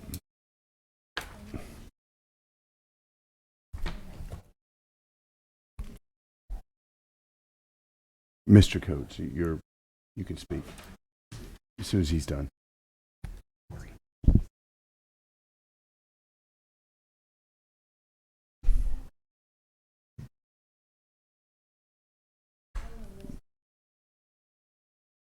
Okay. So I think I understand. So my understanding is the version you were looking at is from January. Does that sound correct? Okay. But I have the 2 different times that it was amended and Gotcha. today's No, and Unified Land Development. It sounds like one of those changes did not make it to the list. And I just have to say this is sort of what happens when we have these sort of version. We try to keep up with these things. We try to keep them, so that you have the version that with all the changes and a list of those changes. But what I can tell you is that nothing was added without the council's ability to review this. So the version that we sent you all in, I believe it was the 22nd of May. No changes have happened since the 22nd of May, except for those 2 amendments that were made tonight to correct those changes. So I don't believe that there has been a change in procedure or approvals. I spoke with, I think I spoke with Councilman Coates about this yesterday. I think what the concern is, there is new language, because what we've done is we've tried to talk to Planning Commission, Planning Department, you all, about what procedures are in place right now, and to provide clarifying language where we see some ambiguities in the code. So I think maybe that is what is appearing as, well, this is new text, whereas we're just trying to interpret what we're hearing, the procedures that we're hearing, to clarify, because no changes to that procedure have occurred from what's on the books now. I think some text may have been added between the January version and May. I apologize that wasn't on that change list, but I can say with complete certainty that no intent to change the procedures occurred as a result of that. Okay, well, I just need the council to know that you're giving your authority up, your elected authority, to grant waivers. And the process to amend this thing is, you don't just come here with an ordinance now and make changes. It's got to go through planning and zoning. It's got to be published for 3 weeks. Then it comes here. It's got to be published for 3 weeks. And then it's got to meet the 14-day window for an ordinance to come in. So that's at minimum 8 weeks. I would like to talk about us deferring this. I don't want to hold it up. I know how important this is. I know everybody has put an exhausting amount of time into it, but this is a stickler. This is a biggie. Mr. Coates? I would just like to say, and I've stated this before in the past, that we just received this large document, front and back pages, very small typing, and yes, we have had this for a little bit of time, but we just received the latest version of it right before this meeting started, and I cannot in good conscience vote on something that I have not had an opportunity to go through and compare it with the previous thing that I had. This should have been given to us in plenty of time to make those No changes have been comparisons. made Yes, since sir. May. If I could just respond to that. I was asked specifically by this council to provide hard copies this evening of the text so that we could have this here. Nothing in that document has changed between May 22nd, when it was delivered, and the hard copy that was delivered. Yeah. That I document do is not know what's that. being passed into law, right? The one that I just handed you. So if I changed on page 62, I switched. That's not what you're voting on today. Yeah. Right? No, I understand. And you're right. We have had it since May. Sure. I just wanted to clarify. I really just wanted to respond to that, sir, because nothing has changed, and it's been, what, almost 60 days, 60 plus days since this version's been considered and discussed. So I wanted to respond to that. Okay. Mr. Erdy? Yes, I need some distinguished help here. I know we got the four-man committee, ordinance committee that we meet whenever we do come together here. But we also just heard a few minutes ago that we going to have a 5-person board to correct things. Now, can somebody help me? What is the difference in our ordinance board versus the 5? Is it a board of appeals? Is it a board of changing? Somebody help me out here, because I'm looking at 2 different boards here. Okay. For starters, that section exists now. The changes you're asking to adopt tonight don't include that. It's already in there. Does it need to be fixed? Yeah, sure does. But it's in there already. Deferring, passing, or defeating it, no action you have before you is going to change that tonight. That is a separate issue. It's just not part of it. What we're doing is amending a few sections. You notice all the red? That's the parts that are being amended. The black parts exist already, and they're going to continue to exist. Okay, so all we're doing is a small amendment. And as far as having enough time to read it, I have read it 7 times, and I'm in the middle of number 8 right now. I got 17 items that I would like to bring to you, one at a time to fix. Mr. Clemens, question for you. What Ms. Sandifer is speaking about, that's the Mr. Jerome Forney, who used to be employed and was a planner in Ascension Parish. In order to try to take some of the waivers, variances, as it's called, from the council, and he tried to create a board, and I think that's what she's referring to. That's so, what this is doing. Right. The advisory board's fine, but if Yes. you're actually going to waive a law, you need to have an elected person do that.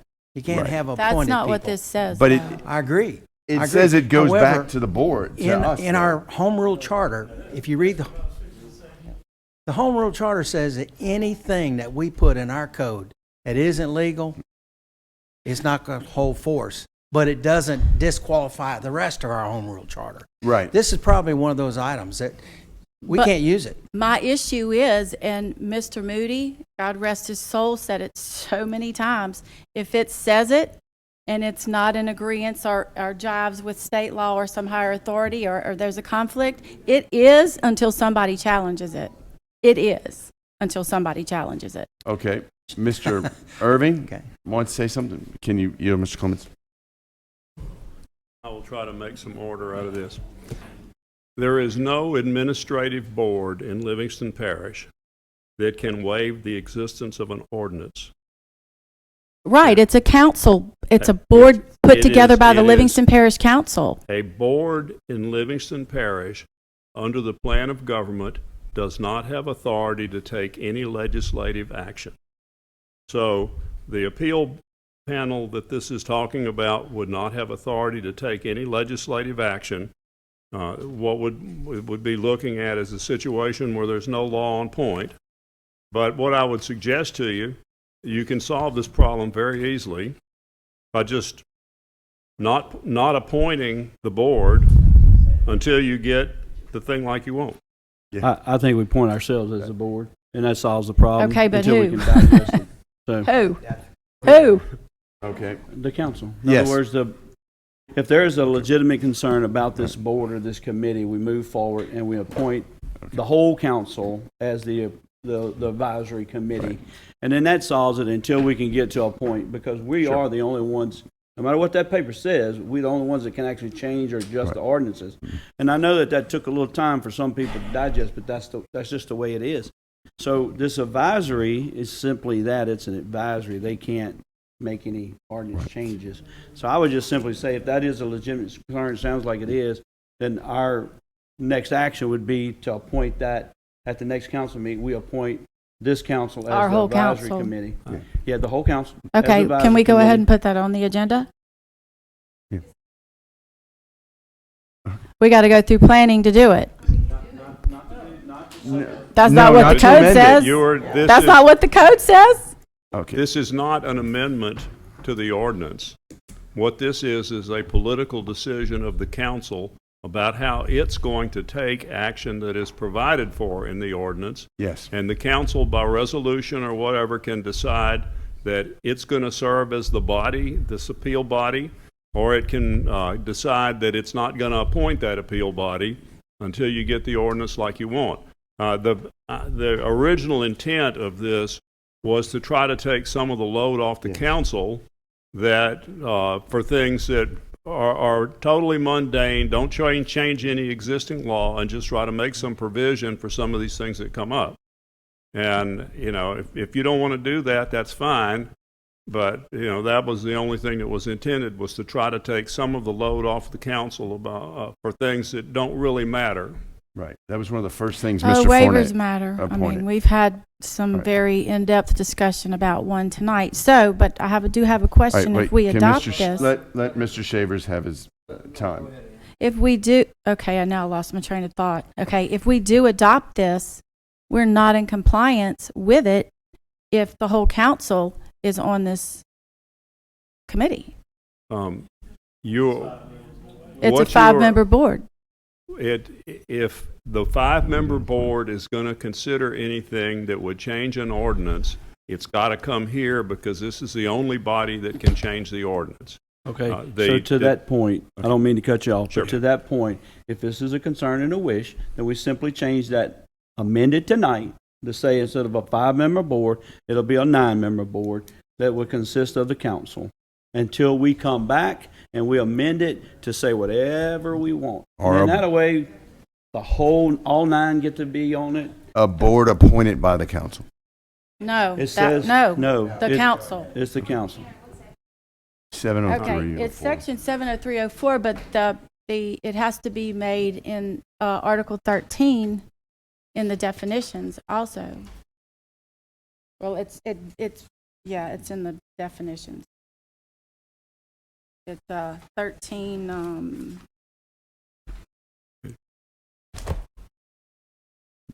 that Well, it's at the amendment would beginning not of be 13. substantive, so it shouldn't be a problem. It's at the beginning of 13 under Board of Adjustment in alphabetical order.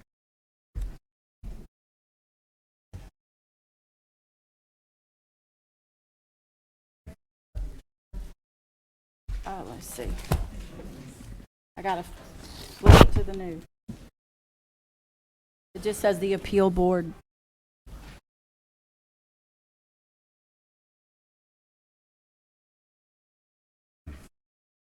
So look at 70304 and then look at 1103, and that's confusing because there's been changes there.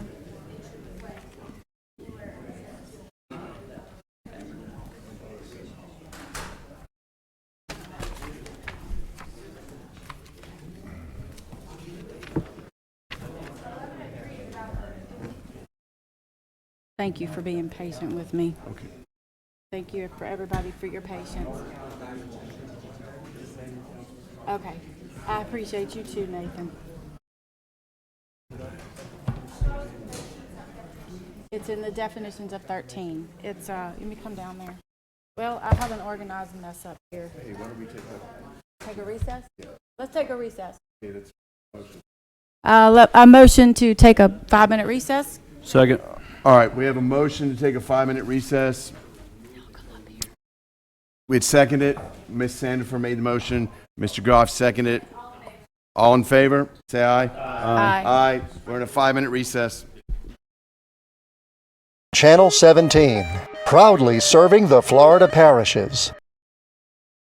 All right, we have a motion to come back into regular session by Mr. Shavers, seconded by Mr. Erdy. All those in favor? Aye. Okay. All right, we have a couple questions. Ms. Sandifer? Wait, I have a quick question for Mr. Irving. So, Mr. you Irving? could, and I can show it to you, and I can also read it to you. The process of amending this Unified Land Development Code. This is added, and it says, well, let me read you, and then I'll cue you in where it's added. Notice of such public hearings by the Planning and Zoning Commission shall give the time and place of the hearing and shall be published once a week in 3 different weeks in the official journal of the parish. Now here's the addition. Additional notice may be given by a similar publication in a newspaper of general circulation in the area wherein the property is located, as determined by the director of the planning department. At least 15 days must pass between the initial publication of the official parish journal and the hearing. After the receipt of the recommendation from the Planning and Zoning Commission, the parish council shall hold a public hearing after it has received the final report of the Zoning Commission. The council shall give notice of the time and place of the hearing by notice published once a week in 3 different weeks in the official journal at the parish.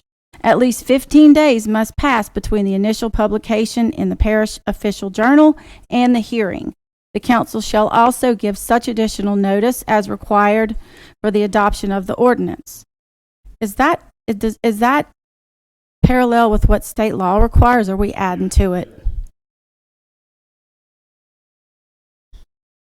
Microphone. Microphone. The 3 times in 3 separate weeks comes straight out of state law.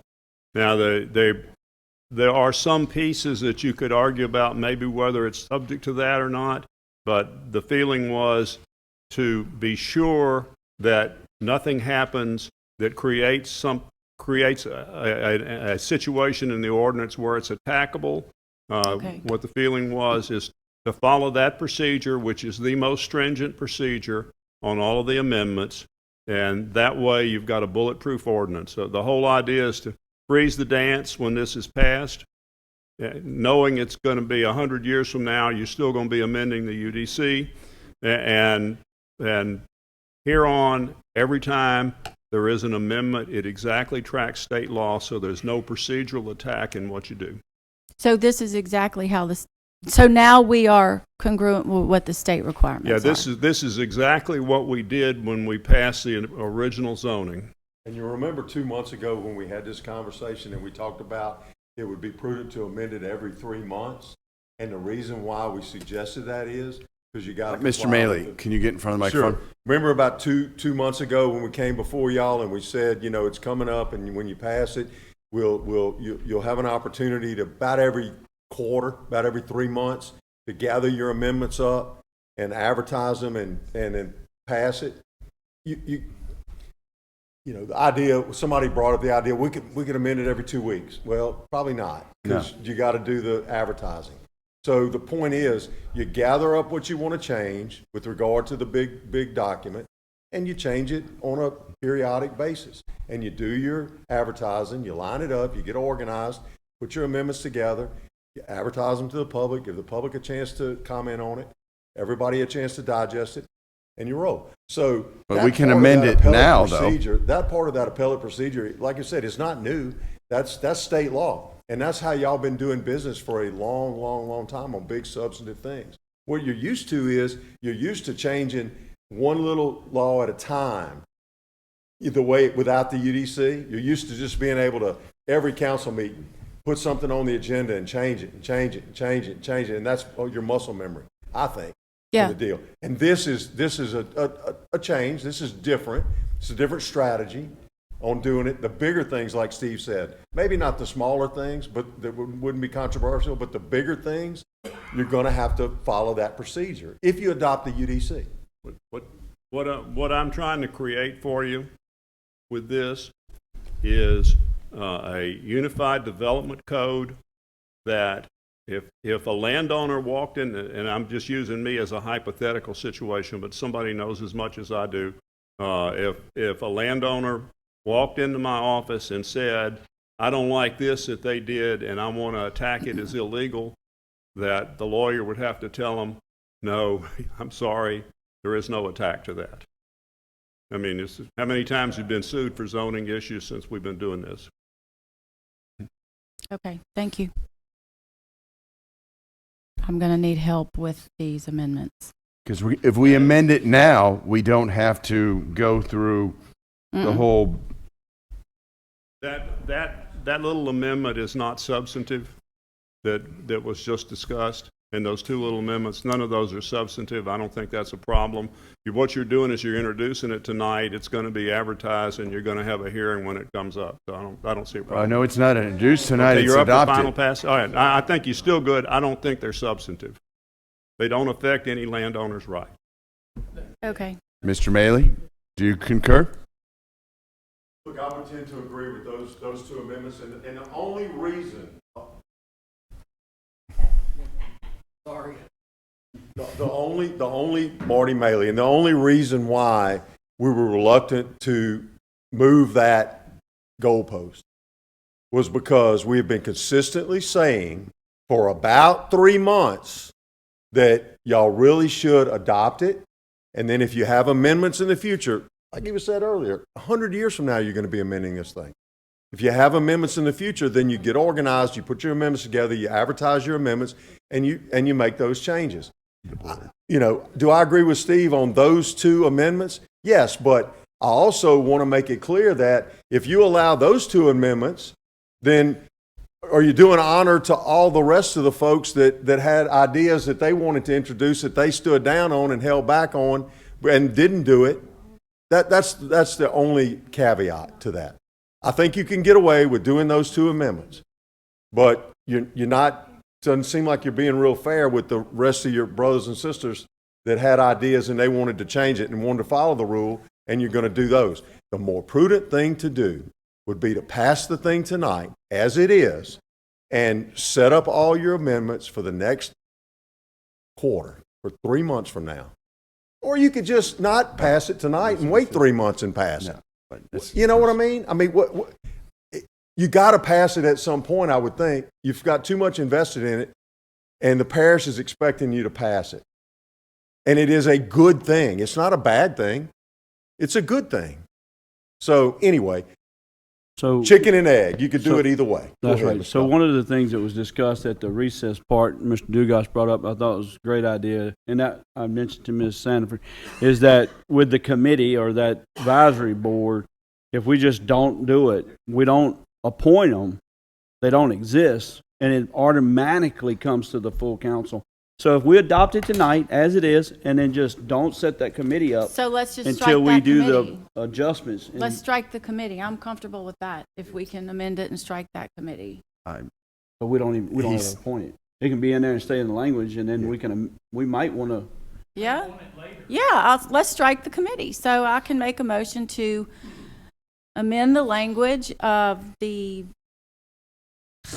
hang on a minute. But if we don't ever appoint them, they don't exist anyway, right? Hang on a minute. Hang on a I minute. don't- To amend the But it's language still of in the there. appeal board to say the appeal board is the entirety of the Livingston Parish Council. That's fine?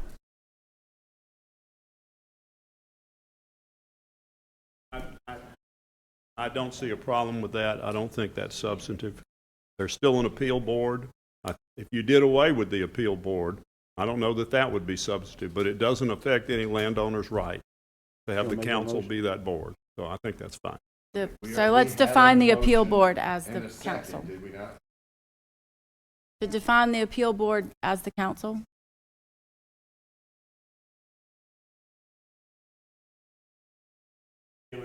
Okay, so we have to, right, so we have So, to. so I'd We like have to amend. amend the motion. What am I amending it to? The wording? Mr. Jarrell. Make I'm the- going to withdraw my motion.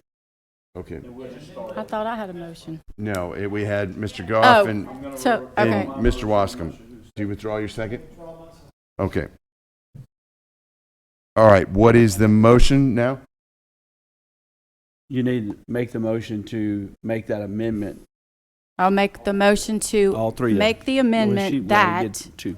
Hold on. It needs to be that we need to make a motion to accept the two amendments that we had previously. Right.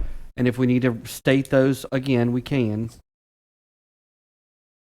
Because you withdrew your motion. motion is to amend this UDC. Turn your mic on. Turn your mic on, please. Amend the UDC to reflect these two amendments I previously read, and to define the appeal board as the Livingston Parish Council. Correct. And reflect that, We didn't make the amendments and vote on those? No, we never voted. No. Never voted. We never got to the vote. That's I fine. thought we made that vote and we were voting. No, that's on why I was asking if you approving wanted the to just CDD. change you, your Ms. Teal. amendment so we could just have the same motion. Okay, so I'll make a motion to to accept the two amendments to this UDC and to, can't read my writing. Add the Replace the amendment to define the appeal board as the Livingston Parish Council. Instead of the 5 members as the Livingston Parish Council. And I'll second that motion. It's in 703.04.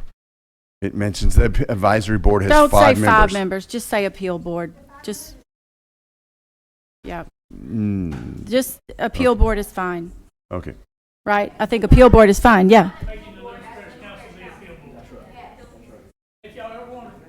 If y'all ever want to change it and put a 5-person appeal board for We can. instead of you guys being too busy, y'all can. It's your ordinances. All Yeah. right. So we have a motion by Ms. Sandifer, seconded by Mr. Goff. Any discussion? Do I have to? I don't have to. Let's close the public hearing. I thought we did, but okay. Any discussion? All right. Vote on your computer.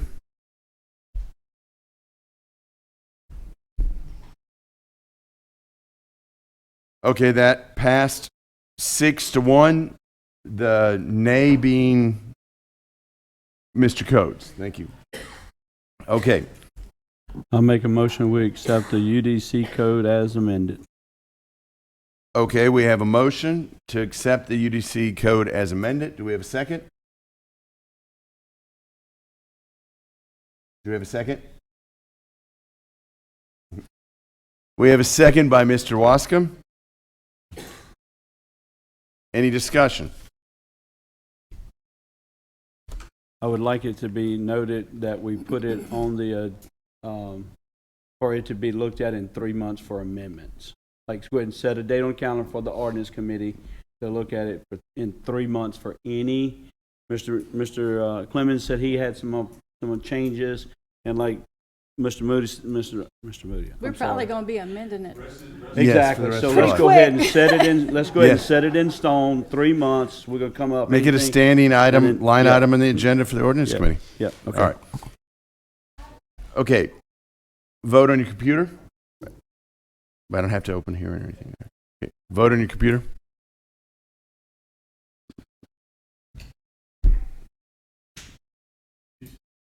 Yes, sir. Okay, that passed 5-2.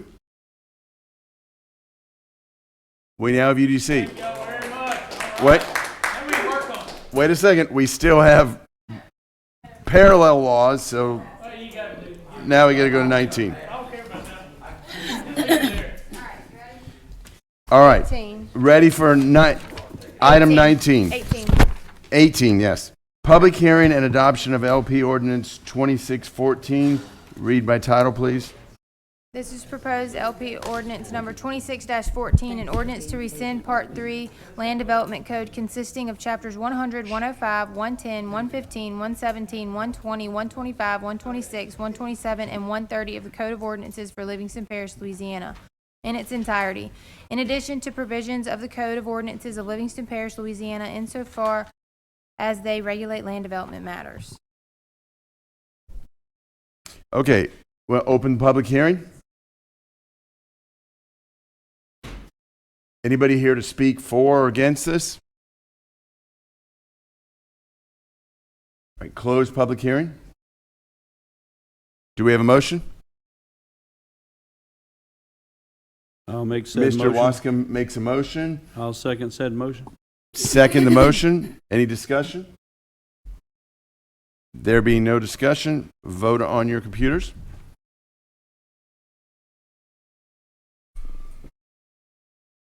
That passed 7-0. As Mr. Groff says, let there be law.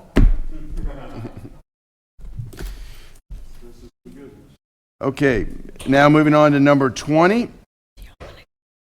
adopt a resolution to add the following roads to the priority road list for consideration.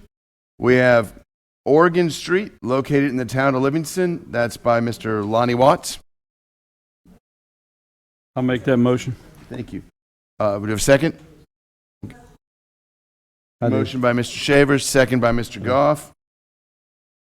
Can I do the other ones as well? Because there's two from Lonnie Watts. Oh, I thought Okay. that's the one it was. Yes, and I want to add one if I can. Can I?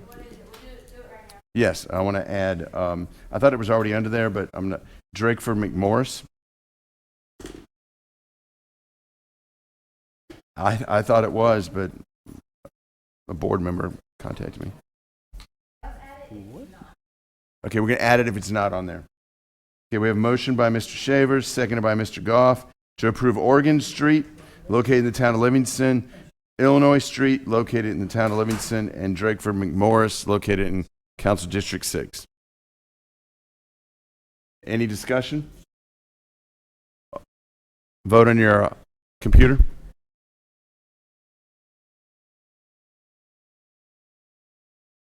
That passed unanimously. Number 21, board reappointment, resignations, removals. Accept the resignation of William C. Needham from Recreation District Number 6, Joe Erdy. Yes, WC, who was the chair of the board last year, he resigned, several weeks ago, and you got the letter of resignation. So we're going to accept that, and then we're going to be interviewing for the reappointment. He would like it to be effective August 1st of 2026. After that, we will look for the new member. Okay. All right, thank you, Mr. Erdy. 22, committee reports. Oh, do we have to vote on that? Yes, sorry. Motion, Mr. Erdy? Yes. Second. Mr. Erdy makes a motion to accept the resignation of Mr. William C. Needham, seconded by Ms. Sandiford. Any discussion? Vote on your computer. That motion passed. 22, committee reports. Finance Committee, Mr. Goff. Nothing to report. Okay. We have Finance Committee next meeting. All right. Infrastructure Committee. Infrastructure Committee, we had some very lengthy committee meeting, and it went very well. I would encourage everybody to tune in.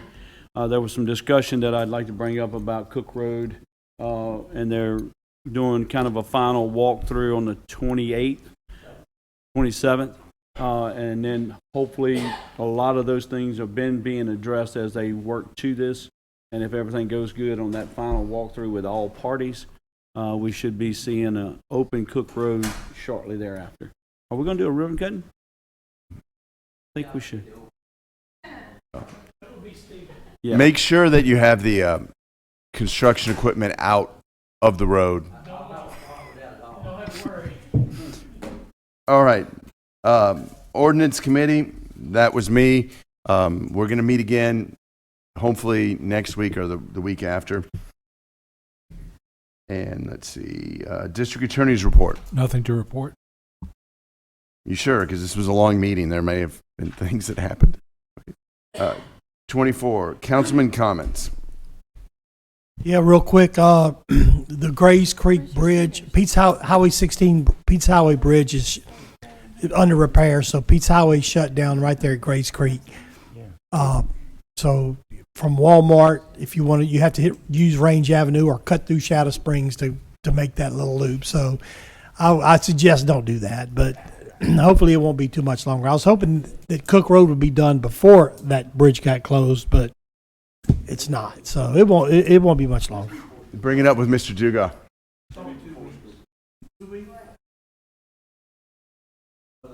The bridge will be open in 2 weeks? Pete's Highway? 2 weeks, the Pete's Highway Bridge is be open, says DOTD. Okay. Should be open the day before school starts. I think that is, isn't it? That was our goal. Mr. Coates? We went to the NACO convention over the weekend. They had a lot of great classes there. The convention was to network with other county agents from around our county. Equal to us would be county council members for the parish, but theirs are counties, obviously. So we met a lot of people, got a lot of different exchanges with people. Mr. Mangus was there, Ms. Sandifer was there, I was there. It was a really good event, and just hope everybody has a great weekend. Mr. Shavers? Mr. Erdy? Yes, I'd like to give a shout out to the Hungarian community at the Presbyterian Church. We had our Hungarian classes and learning how to speak, talk, write, dance, cook, sew Hungarian so the culture never dies. So that ended yesterday. I'm so proud of that. Okay, thank y'all. Thank you. Ms. Sandifer? Yes, I have some things to say. So I want to go back and mention this is a big deal for Livingston Parish. So we were awarded the Outstanding Parish Award by the Lieutenant Governor's Office, Lieutenant Governor Billy Nungesser, for Love the Boot Week. And so it's a really big deal, and I'm so proud and impressed with our parish and the volunteers and the people and administration, council members, myself and Councilman Mangus hosted litter pickup, so we were a part of this. But I'm going to read what the Lieutenant Governor put on his website. Livingston Parish and the Livingston Parish Sheriff's Office demonstrated an extraordinary impact during Love the Boot Week through large-scale litter removal and recycling efforts across the parish. Together, they hosted a major drive-through collection event that resulted in the proper disposal of more than 170,000 pounds of waste, most of which was recycled. Yay, that's awesome. In addition, the Sheriff's Office litter crews worked each day during Love the Boot Week along the interstate corridors, removing an additional 78,000 pounds of litter, including 400 tires. I'm so thankful to everybody that participated in that. I hope that more will participate next year for Love the Boot Week. I hope to have more council participation. Anyway, go LP. I was supposed to clap. Thank you. All right, Mr. Goff. So I have one thing. If I could ask Mr. Wascom to stand, please. What you got, Rick? Please stand, Mr. Wascom. Mr. Wascom. Everybody knows Wascom, stand Mr. up, please. Wascom loves his pickleball. And I don't know if everyone else has seen the picture of the podium, but Mr. Wascom is standing on the top of the podium. That is true. And he's got the king crown for pickleball competition in, what is it, in Walker? Yeah, I would like to say That was awesome. thanks to Walker for having put on a great pickleball tournament. How many people came to that? Just to share. I think that 30,000? Yeah, it was. Yeah, you're right. I love the picture. I love the more than you can crown. count. I'm like, that man is where he needs to be. Hey, is that in the That's all old I people have. division or the regular division? Paper everywhere, Joe. Thank you, Rick. Only thing I have to report is I love doing this, and I know you guys miss Billy Taylor, so hopefully he'll be back. Thank you, District 6. Can we vote on that? Motion. All right, motion to adjourn. Yes. Second. All Second. those in favor? Aye.